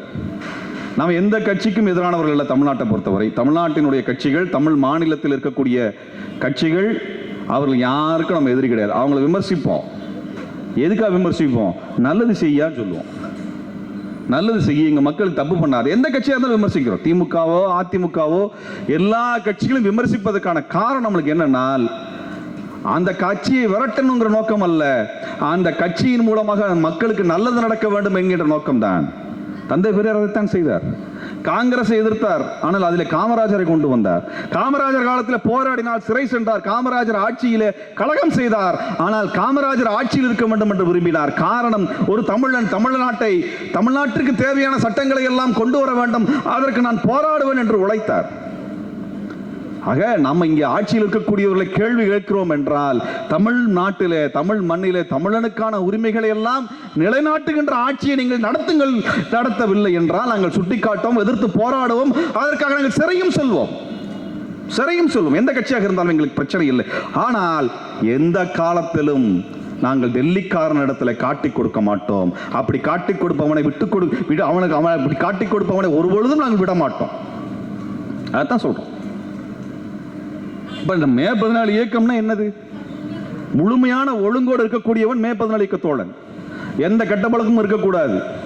வீட்டில் பெண்களுக்கு சம உரிமை, சம மரியாதை கொடுக்க வேண்டும். அவன் தான் மே 14 இயக்கத்தில் உறுப்பினராக இருக்க முடியும்.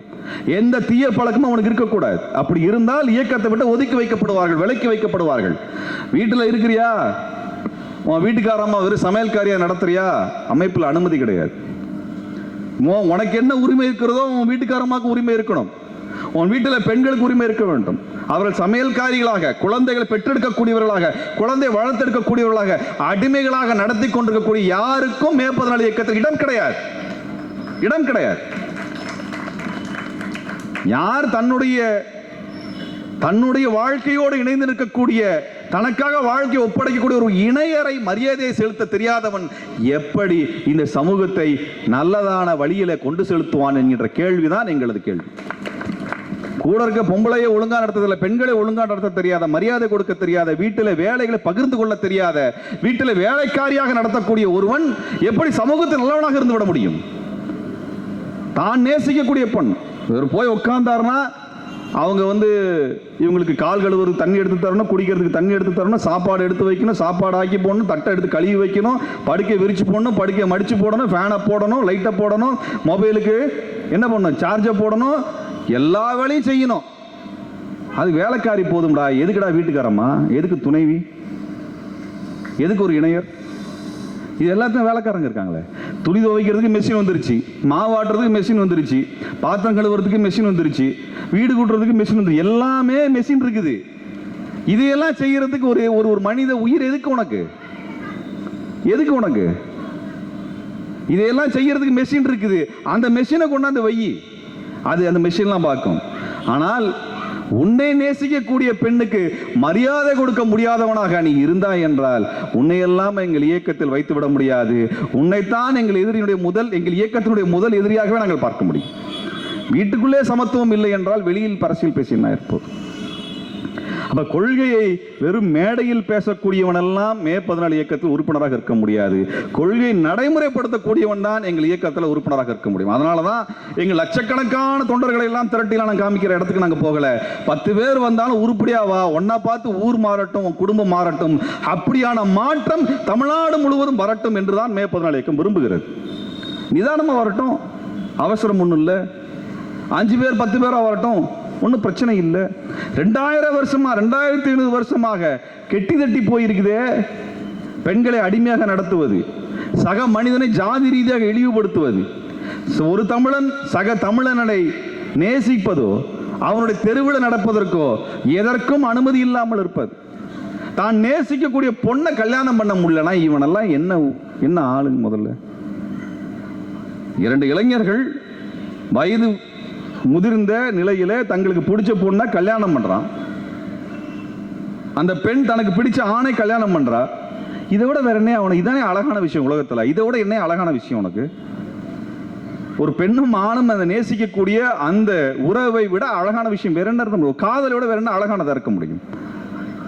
அதை போட்டு வெட்டுறது, குத்துறது, கொல்றது, நான் ஜாதியா பாக்குறேன், அதுவா பாக்குறேன்றதுன்னா இவனெல்லாம் காட்டுமிராண்டி பையன். பெரியார் சொன்னது கரெக்டு தானே? சரிதானே? பெரியார் திட்டுனாருன்னு கோவத்தில் கிளம்பி வருவானுங்க. பெரியார் ஏன் திட்டுனாரு அப்படிங்கிறத பத்தி பேச மாட்டாங்க. ஏன் திட்டுனாரு பத்தி பேச மாட்டான். இன்னைக்கு தமிழ்நாட்டுக்குள்ளார ஜாதியா இருக்கிறதுனால தாங்க தமிழ்நாடு முன்னேறல. ஒவ்வொரு ஊரா போய் பார்த்துருக்கோம். ஒரு ஊருக்குள்ள பார்த்தோம்னா ஊர் ஒற்றுமை இருக்காது. ஊருக்குள்ள இந்த ஜாதிக்காரனுக்கு நல்லா ரோடு போடு, இவனுக்கு ரேஷன் கடை வை, இவனுக்கு தண்ணி டேங்க் வை, இவன் பக்கத்துல ஸ்கூலை கட்டி வை, இவனுக்கு பஸ் ஸ்டாப்பை போடு, அவனுக்கு ரோடு போடாத, பஸ் ஸ்டாப் வைக்காத, ரேஷன் கடை வைக்காத, ஸ்கூல் வைக்காத, தண்ணி டேங்க் ஒழுங்கா கொடுக்காத அப்படின்னு ஊரு 2ஆ பிரிச்சு வச்சிருக்கான் பார். அவனாலதான் தமிழ்நாடு உருப்படாம போயிருக்கிறது. ஒரு ஊர்ல எல்லாருக்கும் மரியாதை கிடைக்குதுன்னா, எல்லாருக்கும் வசதி வாய்ப்பு கிடைக்குதுன்னா அந்த ஊரோட பொருளாதாரம் வளரும். ஒரு ஊர்ல போய் பார்த்தோம், டீ குடிக்கிறான்னா ஜாதியை கேட்டு டீயை கொடுக்குறான், ஆளை பார்த்து. இந்த ஜாதிக்கு இந்த டம்ளர்ல டீ, அந்த ஜாதிக்கு அந்த டம்ளர்ல டீ. வச்சிருக்கிற கொட்டாயை பார்த்தா 4 கீத்து கொட்டாயை போட்டு அது மிஞ்சி போனா 2000 ரூபாய்க்கு ஒரு டீ கடையை வச்சிருக்கிறான்.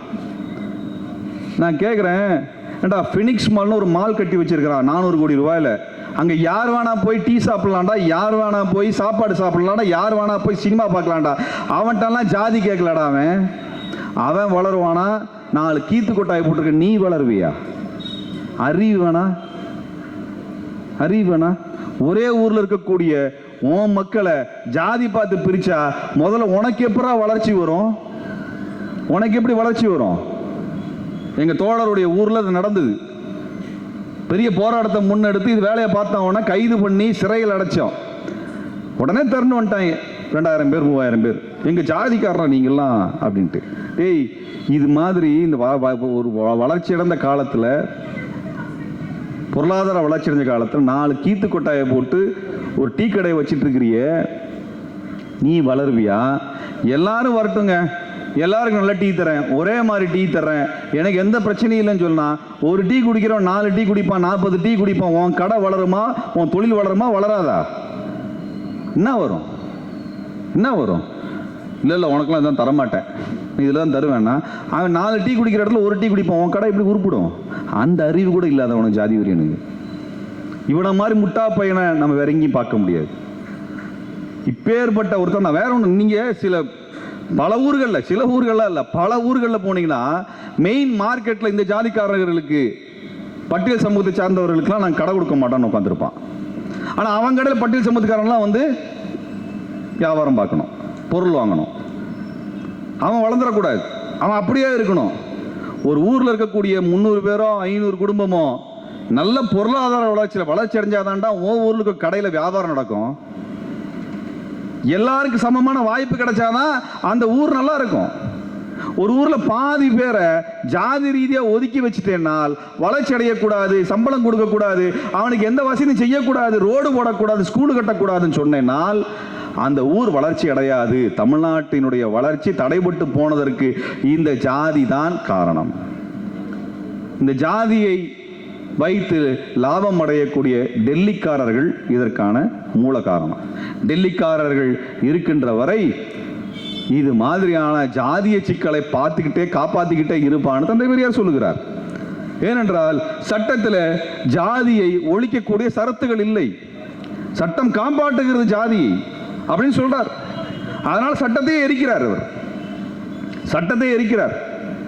சட்டத்தை எரிக்கக்கூடிய ஒரு வரலாற்று சிறப்புமிக்க போராட்டத்தை நடத்தியவர் தந்தை பெரியார். இந்த சட்டத்தை வைத்து நம்மை எல்லாம் ஜாதி ரீதியாக ஒடுக்கிக் கொண்டிருக்கிறான் என்று இந்திய அரசை குற்றம் சாட்டியவர் தந்தை பெரியார், அம்பலப்படுத்தியவர் தந்தை பெரியார். ஆக தோழர்களே, இப்படிப்பட்ட நிலையில் தான் தந்தை பெரியாரோட போராட்டத்தை நம்ம பார்க்கணும். பல பேர் சொல்லுவான், இந்த சீமான்ல இருந்து என்ன சொல்லுவாங்கன்னா, தம்பிகள் ஏப்பா பெரியார் வந்து தான் போராடுறாரு, அதுக்கு முன்னாடி ஆள்லாம் போராடலையா? ஔவையார்லாம் படிக்கலையா? திருவள்ளுவர்லாம் படிக்கலையான்னு கேட்பான். திருவள்ளுவர் படிச்சாரு, ஔவையார் படிச்சாரு, உன் அப்பத்தா படிச்சுதா, உன் பாட்டி படிச்சுதான்னா அதுக்கு பதில் கிடையாது. அதுக்கப்புறம் ஏன் படிக்காம போனாங்க, ஏன் படிக்க கூடாத நிலைமை உருவாக்குனா, அதையெல்லாம் கேட்கறதுக்கு ஆள் இல்லை.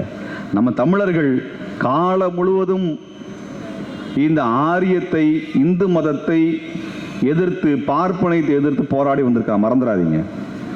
இன்னைக்கு நேற்றுக்கு இல்லை, 2000 வருஷமா போராடி இருக்கிறான்.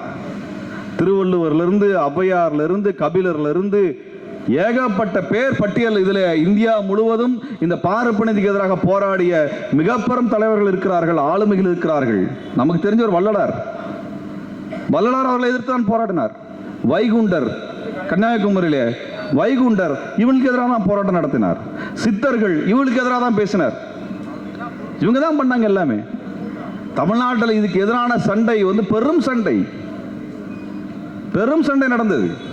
அதுல நவீன காலத்தில் தந்தை பெரியார் என்ன பண்ணாருன்னா, இவரெல்லாம் கருத்துக்களை சொல்லுவார்கள் மக்களிடத்துல. இந்த சடங்கு பிடிக்கல, இந்த சடங்குக்கு வான்னு சொல்லுவாங்க. மதத்தினுடைய அந்த நபர்களை எதிர்ப்பார்கள், மாற்று வழிமுறையை சொல்லுவார்கள். ஆனால் தந்தை பெரியார் நேருக்கு நேராக எதிர்கொள்ளக்கூடிய பெரும் படையை திரட்டினார். முதல்ல பெரும் படையை திரட்டினார். பெரியாரு மாநாடு நடத்தினா 1,00,000 பேர் திரள்றான். இன்றைக்கு வந்துங்க, நீங்க 1,00,000 பேர் கூட்டத்தை காமிக்கிறாங்க, 2,00,000 பேர் கூட்டத்தை காமிக்கிறாங்க. வேனு வைக்கிறான், ட்ரெயின் வைக்கிறான், பஸ் வைக்கிறான், எல்லா இடத்துலையும் ஆளை கூட்டுறான், வாட்ஸ்அப்ல மெசேஜ் அனுப்புறான், டிவியில விளம்பரம் போடுறான், பத்திரிகையில் விளம்பரம் போடுறான், இன்ஃப்ளூயன்ஸ் வச்சு பேசுறான், எல்லாம் பண்ணி ஆளை திரட்டுறான். அன்னைக்கு யார் இருந்தா? அன்றைக்கு பெரும்பாலான மக்கள் எழுத படிக்க தெரியாத மக்கள். போவதற்கு சாலை கிடையாது, சாலை இருந்தாலும் வண்டி கிடையாது, எல்லாரும் ஏழைகள், மாட்டு வண்டி வச்சிருப்பதற்கு கூட வசதியற்றவர்கள். அவன் நடந்து போய், பல கிலோமீட்டர்கள் நடந்து போய் லட்சக்கணக்கான பேர் தந்தை பெரியாரோட மாநாட்டில் கலந்துக்கிறானே, அவனுடைய உணர்வு என்ன? ஏன் போறான்? நம்ம போவோமா? நம்ம படி பண்ணுவோமா? பெரியாரனுடைய அரசியலால் தனக்கு விடுதலை கிடைத்தது என்று நம்புகிறான். அந்த விடுதலையை வைத்துக்கொண்டு முன்னேறுகிறான். அதனால் தந்தை பெரியாரை அவர் கொடுக்கக்கூடிய அறைகூவலுக்கு லட்சக்கணக்கான பேர் போய் சேர்றான். இன்னைக்கு லட்சம் பேர் கூடுறது பெரிய விஷயம் இல்ல, அன்றைக்கு கூட்டினா சாதாரண விஷயத்துக்கு இல்ல. பெரியார் பண்றாரு, சாதியை ஒழிப்பதற்கான மாநாடு போடுகிறார். சாதியை ஒழிக்கக்கூடிய மாநாட்டில் லட்சக்கணக்கான பேர் திரள்றான். இன்னைக்கு சாதிக்கு லட்சம் பேர் திரள்றான், சாதிக்கு லட்சம் பேர் திரள்றான். ஆனா அன்னைக்கு சாதியை ஒழிப்பதற்காக லட்சம் பேர் தமிழ்நாட்டிலே, இதே தமிழ்நாட்டில் தமிழன் திரண்டான். அந்த வரலாறை உருவாக்கியவர் தந்தை பெரியார். தந்தை பெரியார். நம்ம ஆளுங்க பெரியார் காட்டுமிராண்டி மொழி தமிழ் அப்படின்னு சொல்லிட்டாருன்னா தூக்கிட்டு வர்றான். நீங்க என்ன பார்க்கணும்னா, இன்னையிலிருந்து 100 வருஷத்துக்கு முன்னாடி என்ன நிலைமை இருந்தது, அப்ப எப்படிப்பட்டவங்க கிட்ட தந்தை பெரியார் பேசினாருங்கிறத யோசிச்சு பார்க்கணும். அதெல்லாம் பார்க்க மாட்டான். இப்ப ஏதோ நம்மளாம் மேடை போட்டு பேசுற மாதிரியும் இப்ப இருக்க மக்களை போல அன்றைக்கு மக்கள் தான் நம்ம நினைச்சிட்டு இருக்கிறான். இன்னையிலிருந்து 100 வருஷத்துக்கு முன்னாடி உங்க தாத்தாவோட அப்பா காலம், தாத்தாவே படிக்கல, அவங்க அப்பா என்னவா இருந்திருப்பார்? கூலியாக இருந்திருப்பார். அவர் தமிழ் மொழி பண்டிதராக இருந்திருப்பாரா? எழுத படிக்க தெரிந்திருக்குமா? கருத்துக்களை வாசித்த அனுபவம் இருந்திருக்குமா? எதுவும் கிடையாது. இவ்வளவு என்னங்க, இப்படி மேடை போட்டு ஒரு கருத்து பேசக்கூடிய கூட்டத்தையே கேட்டிருக்க மாட்டாங்க. 100 வருஷத்துக்கு முன்னாடி என்ன நடந்திருக்குன்னா, சாமிக்கு திருவிழா நடக்கும், சாமியை பாராட்டி பாட்டு போடுவாங்க, நாடகம் நடத்துவாங்க. அதை மட்டும்தான் கேட்டு பழக்கப்பட்ட ஒரு சமூகம் நம்ம சமூகம். 2000 வருடமாக நமக்கு சாமிக்கு பாடக்கூடிய பஜனை பாட்டை பார்க்கறது, கேட்கறது, அதுக்கான நாடகத்தை பார்க்கறது தான் நிலைமை. அந்த இடத்துல ஒரு மனுஷன் வந்து சாதி வேணாம்டா, நல்லா படிடா, ஆணும் பொண்ணும் சமம்டா அப்படின்னு ஒரு மனுஷன் சொல்றதுங்கிற அந்த அனுபவத்தை தந்தை பெரியார் பேசும்பொழுதுதான் அவன் முதலாக கேட்க ஆரம்பிக்கின்றான். மேடை போட்டு பேசுறார், நீ பண்றதெல்லாம் தப்புன்னு சொல்றாரு. இன்றைக்கு இத்தனை பேர் வந்திருக்கிறீர்களே, நீங்கள் எல்லாம் படித்தவர்கள், குறைஞ்சபட்சம் ஒரு டிகிரி படிச்சிருக்கிறீங்க. 100 வருஷத்துக்கு முன்னாடி வந்தவங்க எந்த படிப்பும் படித்தவர்கள் அல்ல. அப்ப அவங்க மொழி எப்படி இருக்கும், அவங்களுக்கு எப்படி பேசணும்? அவங்க கிட்ட தான் தந்தை பெரியார் பேசினாரே ஒழிய இங்க இருக்க சீமான் வகையாராட்ட பெரியார் பேசல. அவனுக்கு ஒரு கருத்தை சொல்லுவதற்காகத்தான், அவனுக்கு புரியக்கூடிய வழியில தான் தந்தை பெரியார் பேசுகிறார். அவர் பேசுகின்ற முறை என்னன்னா, அப்பா நீ நல்லா படிக்கணும், நல்லா சாப்பிடணும், நல்ல வேலைக்கு போகணும்னு சொன்னா கேட்க மாட்டான். நீ என்ன இப்படியே இருந்து என்னது உருப்பிட போற, ஒழுங்கா போய் படிச்சு தொலை. நம்ம அப்பா சொல்லுவாங்கல்ல, இடித்து சொல்லுவார்கள். இப்படியே சுத்தி இருந்தா உருப்பிடாம போயிருவேன்னு சொன்னா, உருப்பிடாம போறதுக்காக அப்பா சொல்றாங்கன்னு அர்த்தம், அம்மா சொல்றாங்கன்னு அர்த்தம் இல்ல, உன் மண்டையில உரைக்கணுங்கிறதுக்காக சொல்றாருன்ற அர்த்தம். அன்றைக்கு படிக்காத மக்களாக இருந்தவர்களிடத்துல தந்தை பெரியார் பேசுகிறார். அன்றைக்கு 100க்கு 95% பேர் படித்ததில்லை. இவ்வளவு என்னங்க, 1947க்கு முன்னாடி நம்ம அப்பாக்கெல்லாம் ஓட்டே போட்டதில்லை. ஓட்டு போறதுக்கு ரைட்ஸே கிடையாது, அனுமதியே கிடையாது. தெரியுமா உங்களுக்கு? 47க்கு முன்னாடி அண்ணல் அம்பேத்கர் அவர்கள் நம்மளுக்கெல்லாம் ஓட்டு போடுகின்ற உரிமையை வாங்கி கொடுப்பதற்கு முன்னாடி ஓட்டு போடுவதற்கு உரிமையே நமக்கு கிடையாது. அப்படிப்பட்ட காலகட்டத்தில் இவங்களுக்கு அரசியல் சொல்லித் தருகின்ற வேலையை தந்தை பெரியார் செய்கிறார். தந்தை பெரியார் செய்கிறார். பெண்கள் என்ன பண்ணுவாங்க, ஆண்களுக்கு முன்னால் நின்று பேசக்கூடாது, பின்னால் நின்று பேச வேண்டும், கதவுக்கு பின்னால் நின்று பேச வேண்டும், பக்கத்து அறையில் நின்று பேச வேண்டும். அப்படிப்பட்ட காலத்தில் ஆணும் பெண்ணும் சமம் என்று பேசுகிறார். 5 வயது 6 வயது 7 வயதிற்குள்ளாக பெண் குழந்தைகளை திருமணம் செய்து கொடுத்து விடுவார்கள். 10 வயசு வரைக்கும் வச்சிருந்தா இன்னுமா வச்சிருக்கான்னு சொல்லுவான். 10 வயசு குழந்தை, 10 வயசு வரைக்கும் பெண் குழந்தை வீட்டில் இருந்தால் இன்னுமா திருமணம் பண்ணலன்னு சொல்லி ஏளனமாக பேசுவான். இன்னைக்கு நம்மளுக்கு 30-35 வயசுல பெண் குழந்தைகள் இருந்தால், திருமணம் ஆகாமல் இருந்தால் உறவினர்கள் பேசுகிறார்களே, அந்த பேச்சு பெண் குழந்தை 10 வயதில் இருந்தால் அந்த பெண்ணுக்கு இன்னுமா திருமணம் பண்ணலன்னு கேட்கக்கூடிய காலகட்டத்தில் அந்த பெண்ணை படிக்க அனுப்பு, அந்த பெண்ணை வேலைக்கு அனுப்புங்கள், அந்த பெண் தலை நிமிர்ந்து தன்னுடைய உழைப்பில் ஊதியத்தில் ஒரு ஆணுக்கு நிகராக தலை நிமிர்ந்து வாழ வேண்டும் என்று சொன்னாரே தந்தை பெரியார். அதைத்தான் நாம் நன்றி உணர்ச்சியோடு பார்க்கின்றோம், அதைத்தான் பார்க்கின்றோம். அவ இப்படிப்பட்ட ஒரு காலத்திலிருந்து அதை பேசணுங்க. இன்னைக்கு நிலைமையில் இல்லை. இன்னைக்கு ஒன்றில் இன்னையில 30 வருஷத்துக்கு முன்னாடி ஒரு பொம்பளை புள்ள ஒரு பைக் ஓட்டிட்டு போறத பார்ப்போமா? பார்க்க முடியுமா? என்ன சொல்லுவான்? சைக்கிள் ஓட்ட என்ன சொல்லுவான்? கிண்டல் பண்ண மாட்டானா? கல்லூரிக்கு போகக்கூடிய பெண்கள் அந்த கிண்டல் எல்லாம் இப்ப எதிர்கொண்டது இல்லையா? இன்றைக்கே அதான் நிலைமை. நம்ம தலைமுறையில் அதை பார்த்திருக்கிறோம். அப்ப 100 வருஷத்துக்கு முன்னாடி நிலைமை என்ன? அந்த மனிதர்களிடத்தில் தந்தை பெரியார் பேசினார். அந்த வார்த்தையெல்லாம் இன்னைக்கு எடுத்து வச்சுட்டு தந்தை பெரியார் தமிழ் மொழி இழிவு பண்ணிட்டார், அப்படி பண்ணிட்டார், இப்படி பண்ணிட்டார்னு பேசிட்டு இருக்கிறான். பெரியார் உங்ககிட்ட பேசல, அவருங்கிட்ட பேசினாங்க. பெரியார் தமிழை விட ஆங்கிலத்துக்கு முக்கியத்துவம் கொடுத்தான்னு சொல்றாங்க. அன்றைக்கு ஆங்கிலத்தை கற்றுக்கொண்ட காரணம், ஒரே காரணத்திற்காக தான் பார்ப்பனர்கள் பதவிகளை அனுபவித்தார்கள். நாங்கள் வெள்ளைக்காரன்ட்ட பேச முடியும், எங்களால் வெளிநாட்டுக்கு நாங்கள் போக முடியும், வெளிநாட்டு காலேஜில் போய் நாங்கள் படிக்க முடியும், டாக்டர் வேலை பார்க்க முடியும், இன்ஜினியர் வேலை பார்க்க முடியும். காரணம் எங்களுக்கு இங்கிலீஷ் தெரியும். அப்படின்ன பொழுது உனக்கு என்னடா பெரிய இங்கிலீஷ், எங்காலும் படிப்பான்டா இங்கிலீஷை படிச்சு மேலே வாடா, அவனுக்கு நிகராக நின்று சண்டை போடுறான்னு சொன்னார். அதுதான் பெரியாருடைய பார்வை. அதுதான் பெரியாருடைய பார்வை. இன்றைக்கு நமக்கு நிலைமை வேற. இன்றைக்கு எளிமையாக ஆங்கிலம் வந்து விட்டது. இன்றைக்கு நிலைமையிலிருந்து பெரியார் அன்றைக்கு அணுக முடியாது. அன்றைக்கு எழுத்தே வந்து பாதி சமஸ்கிருதமா இருக்கும். 1940 வந்த பத்திரிகை படிச்சு பாருங்க.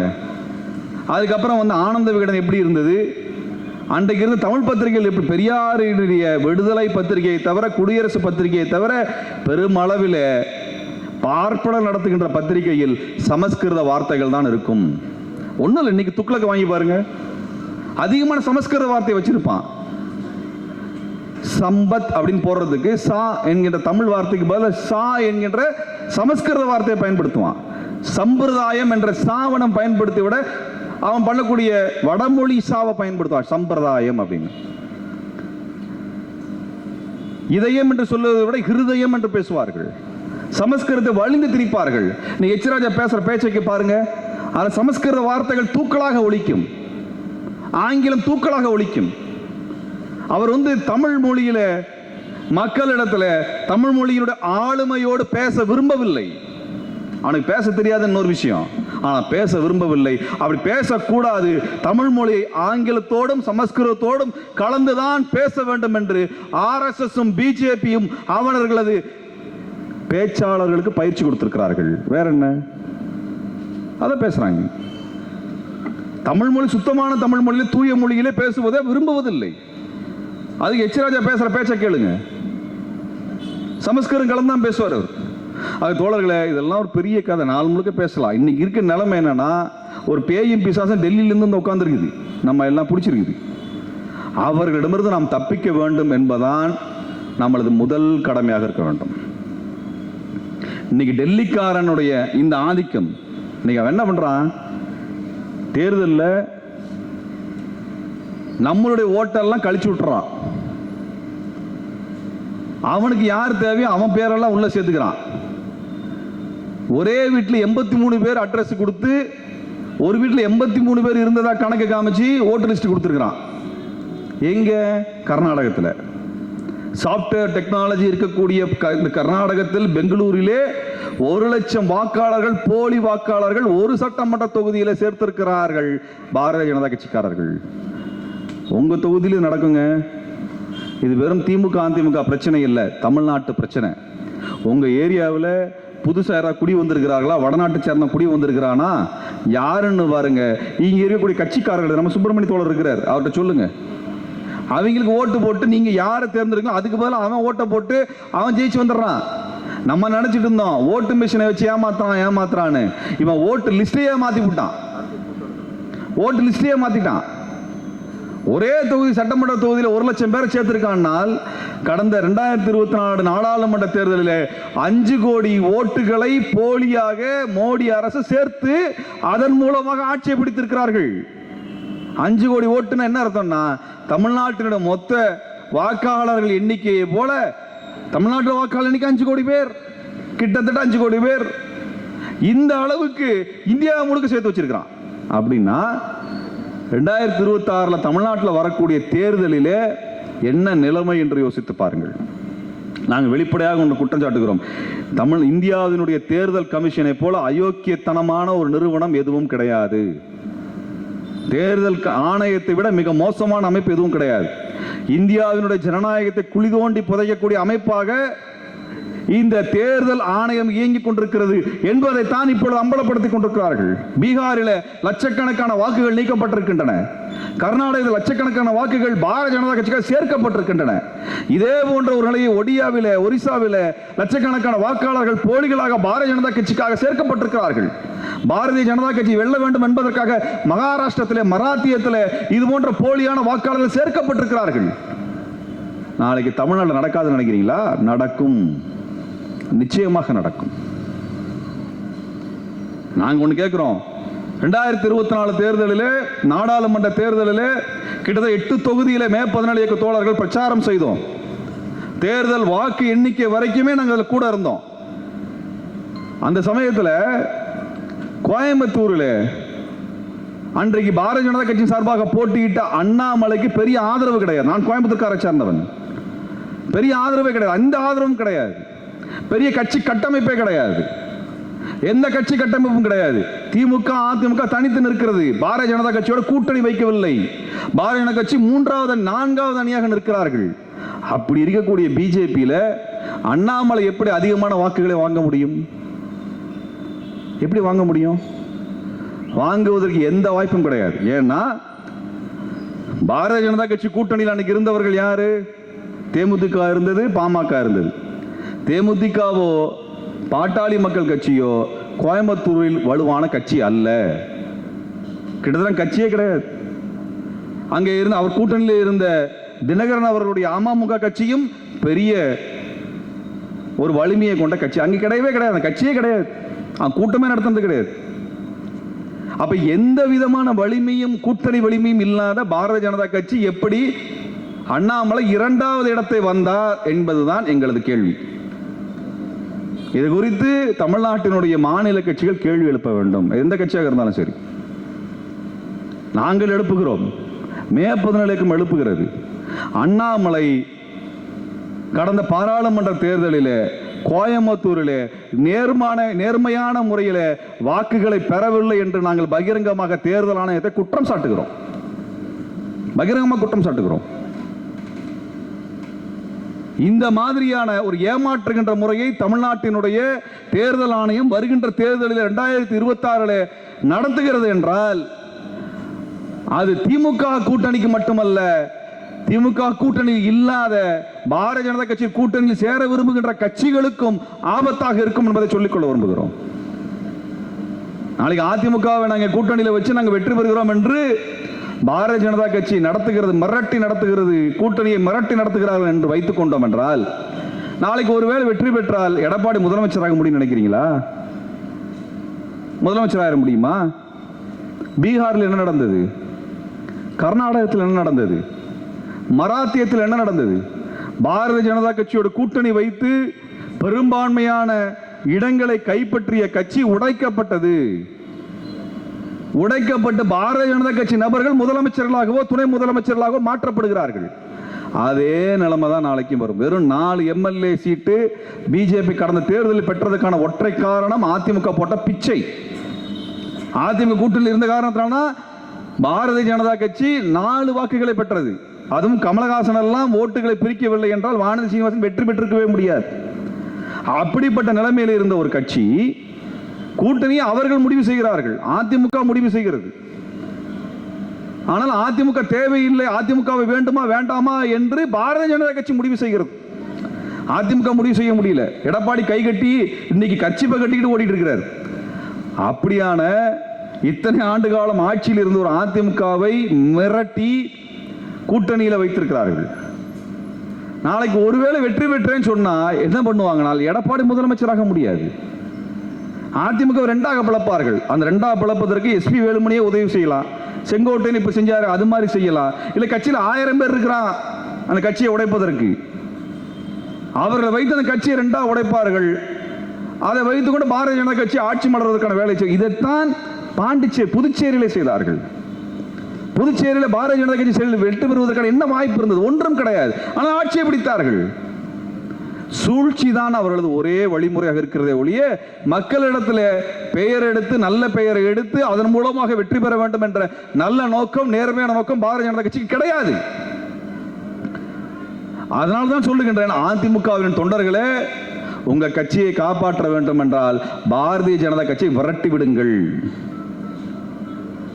அப்படி பாரதிய ஜனதா கட்சி விரட்ட மாட்டேன்னு தான் வச்சிட்டு இருக்கிறாரு உங்க தலைவர் எடப்பாடி என்றால், எடப்பாடி அவர்களையும் விரட்டி விடுங்கள். என்ன குறைந்து விட போகிறது? உங்க கட்சியில இருந்து தான் அங்க நயினா நாகேந்திரன் போயிருக்காரு, அவர் கூட எடப்பாடியுமே போயிட்டுமே. என்ன தப்பு?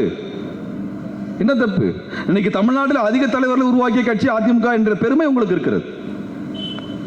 ஏகப்பட்ட தலைவர்கள் உருவாக்கி வைத்தீர்கள், ஏகப்பட்ட கட்சிகள் உருவாக்கி வைத்தீர்கள். ஒரு பக்கம் ஓபிஎஸ் இருக்கிறாரு, இந்த பக்கம் டிடிவி இருக்கிறாரு, அந்த பக்கம் நயினா நாகேந்திரன் இருக்கிறாரு, இந்த பக்கம் செங்கோட்டையன் வந்திருக்கிறாரு, அப்புறம் எஸ்பி வேலுமணி எப்போ வரப்போறாரு, தங்கமணி எப்போ வரப்போறாரு, இதெல்லாம் எங்களுக்கு தெரியும். இது தவிர எடப்பாடியும் இருக்கிறார். எல்லா இடத்திலும் உங்கள் ஆட்சி தான், எங்க எல்லா இடத்திலும் உங்கள் கட்சி தான், எல்லா கட்சியும் உங்களுடன் கட்சியிலிருந்து தோன்றியவை தான். அப்ப அப்படிப்பட்ட ஒரு நிலைமை இருக்குதுன்னா உங்க கட்சியை காப்பாத்துறதுக்கு ஒரே வழி பிஜேபி விரட்டி விடுங்க. இந்த தேர்தலில் ஒரு சீட்டு கூட ஜெயிக்க மாட்டான். ஆனா ஒருவேளை அதிமுக கூட்டணி வச்சு பிஜேபி ஒரு சீட்டு ஜெயிச்சிருச்சுனால் அந்த ஒரு சீட்டு ஜெயிச்ச பிஜேபி முதலமைச்சரா மாறுவாரா இல்லையான்னு மன பாருங்க.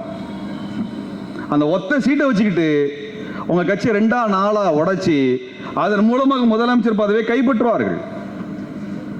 கைப்பற்றி என்ன பண்ணுவான்? எல்லா இடத்திலும் அவர்களுக்கு தேவையான நபர்களை உருவாக்கி உட்கார வைப்பார்கள். அதற்கு பிறகு தமிழ்நாடு இதுவரை சந்திக்காத பின்னடைவை சந்திக்கும் என்பதுதான் மிக முக்கியம். ஆக தோழர்களே, இனி வரும் காலம் அடுத்த ஒரு 6-7 மாசம் என்பது மிக மோசமாக பல்வேறு நிகழ்வுகளை பாரதிய ஜனதா கட்சி செய்யும். கவனமாக இருங்கள். தமிழ்நாட்டில் நம்ம தேர்தலில் போட்டியிடாத நல்ல நேரம் வந்திருக்குன்னு சொல்லியிருக்கிறாங்க. நம்ம தேர்தலில் போட்டியிடாத அமைப்பு தான். ஆனால் தேர்தலிலே யார் தோற்க வேண்டும் என்பதை தொடர்ச்சியாக முடிவு செய்யக்கூடிய அமைப்பு மே-17 இயக்கம். கடந்த தேர்தலில் 8 தொகுதிகளிலே பாரதிய ஜனதா கட்சியை எதிர்த்து நாம் பரப்புரை செய்து அவர்களது வாக்குகளை சிதறடித்த பெருமை மே-17 தோழர்களுக்கு உண்டு. இது கேட்பாங்க, என்ன உங்க அமைப்பு மட்டும் தான் பெரிய அமைப்பான்னு கேட்பாங்க. நான் கேட்கிறேன், எங்க அமைப்பு பெரிய அமைப்பு இல்லதான்ப்பா. ஆனா பிஜேபி காரன் எங்களை பார்த்தா மட்டும் ஏன் கலவரம் பண்ண வர்றான்? எங்களை பார்த்தா மட்டும் அடிக்கிறதுக்கு ஏன் வர்றான்? அவனுக்கு தெரியும் அவனுடைய உண்மையான எதிரி யார் என்று. பிஜேபியினுடைய உண்மையான ஒரே எதிரி மே-17 இயக்கம் தான். ஒரே இயக்கம் மே-17 இயக்கம். எவ்வளவு எண்ணிக்கைங்கிறது முக்கியம் அல்ல, எவ்வளவு எண்ணிக்கைங்கிறது முக்கியம் அல்ல. நீங்க விடுதலை புலிகள் உயர்ந்த பொழுது அங்கே இருந்த பிற தமிழ் அமைப்புகள் விடுதலை புலிகளினுடைய உறுப்பினர்களை விட அதிகமான உறுப்பினர்களை வைத்திருந்தார்கள். விடுதலை புலிகள் அமைப்பை விட இலங்கையினுடைய ராணுவம் மிகப்பெரிய படையை வைத்திருந்தது. எண்ணிக்கை முக்கியம் அல்ல, லட்சியத்தை நோக்கிய அந்த வேட்கை தான் முக்கியம் என்று விடுதலை புலிகள் நிரூபித்து காட்டினார்கள். சொற்ப எண்ணிக்கையில் வைத்திருக்கக்கூடிய அந்த வீரர்களை வைத்துக் கொண்டு லட்சக்கணக்கான சிங்கள படை விரட்டி அடித்தார்கள். ஆயிரக்கணக்கான தொண்டர்களை வைத்திருக்கக்கூடிய தமிழ் கட்சிகள் செய்ய முடியாததை விடுதலை புலிகள் சில 100 பேர்களை வைத்து செய்தார்கள். ஆனால் எண்ணிக்கை முக்கியம் அல்ல, நேர்மையான துணிச்சலான இளைஞர்கள் மே-17 இயக்கத்தில் இருக்கிறார்கள். நேர்மையான இயக்கம், எந்தவித பதவிக்கும் ஆசைப்படாத இந்த இயக்கம் கடந்த 16 வருடமாக எந்த குற்றச்சாட்டிற்கும் எந்த இழி சொல்லுக்கும் ஆட்படாத ஒற்றை இயக்கமாக மே-17 இயக்கம் தலை நிமிர்ந்து நிற்கிறது. இதை விட வேற என்ன பெருமை எங்களுக்கு வேணும்? ஏதாவது எங்க மேல ஒரு தப்பு சொல்லுங்க. எங்களை தோழர்கள் செய்த ஒரு தவறை கிடையாது. அரசியலாக நீங்கள் எடுத்து ஒரு தவறான முடிவை சொல்லுங்கள், கிடையாது. எந்த இடத்திலாவது மே-17 சரிக்கு இருக்கிறதா? கிடையாது. இத்தனை அடக்குமுறைகள் வந்த பொழுதும் கூட கொள்கைகளை கைவிட்டார்களா மே-17 தோழர்கள்? கிடையாது. சிறைச்சாலை வந்த பொழுதும், வழக்குகள் வந்த பொழுதும், வழக்குகள் குவிந்த பொழுதும், அனுமதிகள் மறுக்கப்பட்ட பொழுதும், வீதிகளிலே எங்கள் தோழர்கள் திரள முடியாத நிலை இருந்த பொழுதும் எங்கள் தோழர்கள் ஒரு அடி காலை பின்னே வைக்காமல் முன்னேறி நகர்ந்து சென்ற எங்களது தோழர்கள் இந்த மண்ணினுடைய புலிகள். அதனால கொடியில புலி இருக்கிறது. தமிழம் கொண்டாடிய அந்த புலி இத்தனை ஆயிரம் வருடங்களாக இந்த மண்ணை காத்த புலி. அது தோழர்களே, நமது கொடியில புலி இருப்பதற்கான காரணம் அதுதான். எங்கள் திணை மரபுகளிலே புலி மிக முக்கியமானது. எங்களது மரபுகளிலே புலி மிக முக்கியமானது. எங்களது அடையாளங்கள் மிக முக்கியமானது. தமிழனுடைய காலம் காலமாக வரக்கூடிய இந்த அடையாளம் தான் எங்களுக்கும் அடையாளம். எங்கள் கொடியிலே இருக்கிறது. அந்த கருப்பு நிற நட்சத்திரத்தில் இருக்கக்கூடிய அந்த புலி இந்த மண்ணையும் மக்களையும் பாதுகாக்கக்கூடிய அந்த சங்ககாலத்தினுடைய புலி. எங்கள் கொடியில சிவப்பு வண்ணம் இருக்கிறது. பொது உடைமை தான் எங்கள் இலக்கு. அதற்கு முன்பாக பார்ப்பனியத்தை நாங்கள் வீழ்த்த வேண்டும். அதற்கு எங்கள் கருப்பும் நீலமும் இருக்கிறது. தந்தை பெரியாரும் அண்ணல் அம்பேத்கரும் எங்களுக்கு படையணியாக வருகிறார்கள், கருவிகளாக வருகிறார்கள். தமிழ் மரபு இருக்கிறது. அந்த தமிழ் மரபு ஆரியத்தை எதிர்த்த மரபு, பார்ப்பனியத்தை எதிர்த்த மரபு, சமத்துவத்தை போதித்த மரபு, அது மஞ்சளாக வெளிப்படுகிறது. அது ஒரு போர் மரபு. இதிலிருந்து தான் எங்களது பொது உடைமை படைத்த அந்த தமிழினம் உலகம் முழுவதும் எல்லை கடந்து இந்த பொது உடைமையை எல்லை கடந்து கொண்டு சென்று உலகம் முழுவதும் மானுட நேயத்தை தலைத்தோங்க செய்யும். எங்களுக்கு எல்லைகள் கிடையாது என்பதை சொல்லுவதற்காகத்தான் நாங்கள் கொடிகளை தாண்டியும் எங்கள் நட்சத்திரங்கள் விரிந்து கிடக்கிறது என்பதை எங்கள் கொடியில நாங்கள் சொல்லிக் கொண்டிருக்கின்றோம். கொடிக்குள் அல்ல எங்கள் நட்சத்திரம், கொடியை கடந்தது, எல்லை கடந்தது, தேசம் கடந்தது. நாங்கள் மானுடத்தை நேசிக்கின்றோம், மக்களை நேசிக்கின்றோம். எந்த இன மக்களாக இருந்தாலும் சரி, இந்த தேச மக்களாக இருந்தாலும் சரி, அந்த மக்களுக்காக குரல் கொடுக்கக்கூடிய இயக்கம் தான் மே 14 இயக்கம். நான் யுஏபிஏ வழக்கு என் மீது போட்டார்கள். எதற்காக? பாலஸ்தீன மக்களினுடைய கோரிக்கையை பேசுவதற்காக, அந்த இனப்படுகொலையை தடுக்க வேண்டும் என்று நாங்கள் போராட்டம் நடத்தியதற்காக என் மீது யுஏபிஏ வழக்கை போட்டார்கள். ஆக தமிழீழமோ பாலஸ்தீனமோ மே 14 துணிந்து நிற்கும். எப்பேற்பட்ட அடக்குமுறை வந்தாலும் எதிர்த்து நிற்பவர்கள் தான் மே 14 தோழர்கள்.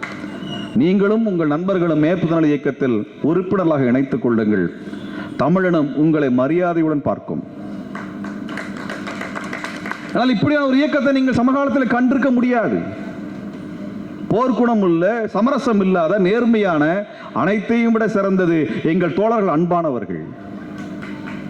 எங்கள் தோழர்கள் அன்பானவர்கள், நேசம் மிக்கவர்கள், இயற்கையை நேசிக்கின்றோம், மக்களை நேசிக்கின்றோம். இப்படியான ஒரு இயக்கத்தில், இப்படியான தோழர்களிடத்தில், இந்த நூற்றுக்கணக்கான தோழர்களிடத்தில் தமிழ்நாட்டினுடைய அனைத்து மாவட்டங்களிலும் இருக்கக்கூடிய எங்களது தோழமை நண்பர்களோடு நீங்களும் ஒரு குடும்பத்தினராக வந்து இணைந்து கொள்ளுங்கள். எங்களது இயக்கம் ஒரு குடும்ப இயக்கம் தான். நாங்கள் ஒரு குடும்ப இயக்கம் தான். அந்த இயக்கத்தில் இணைந்து கொள்ளுங்கள்.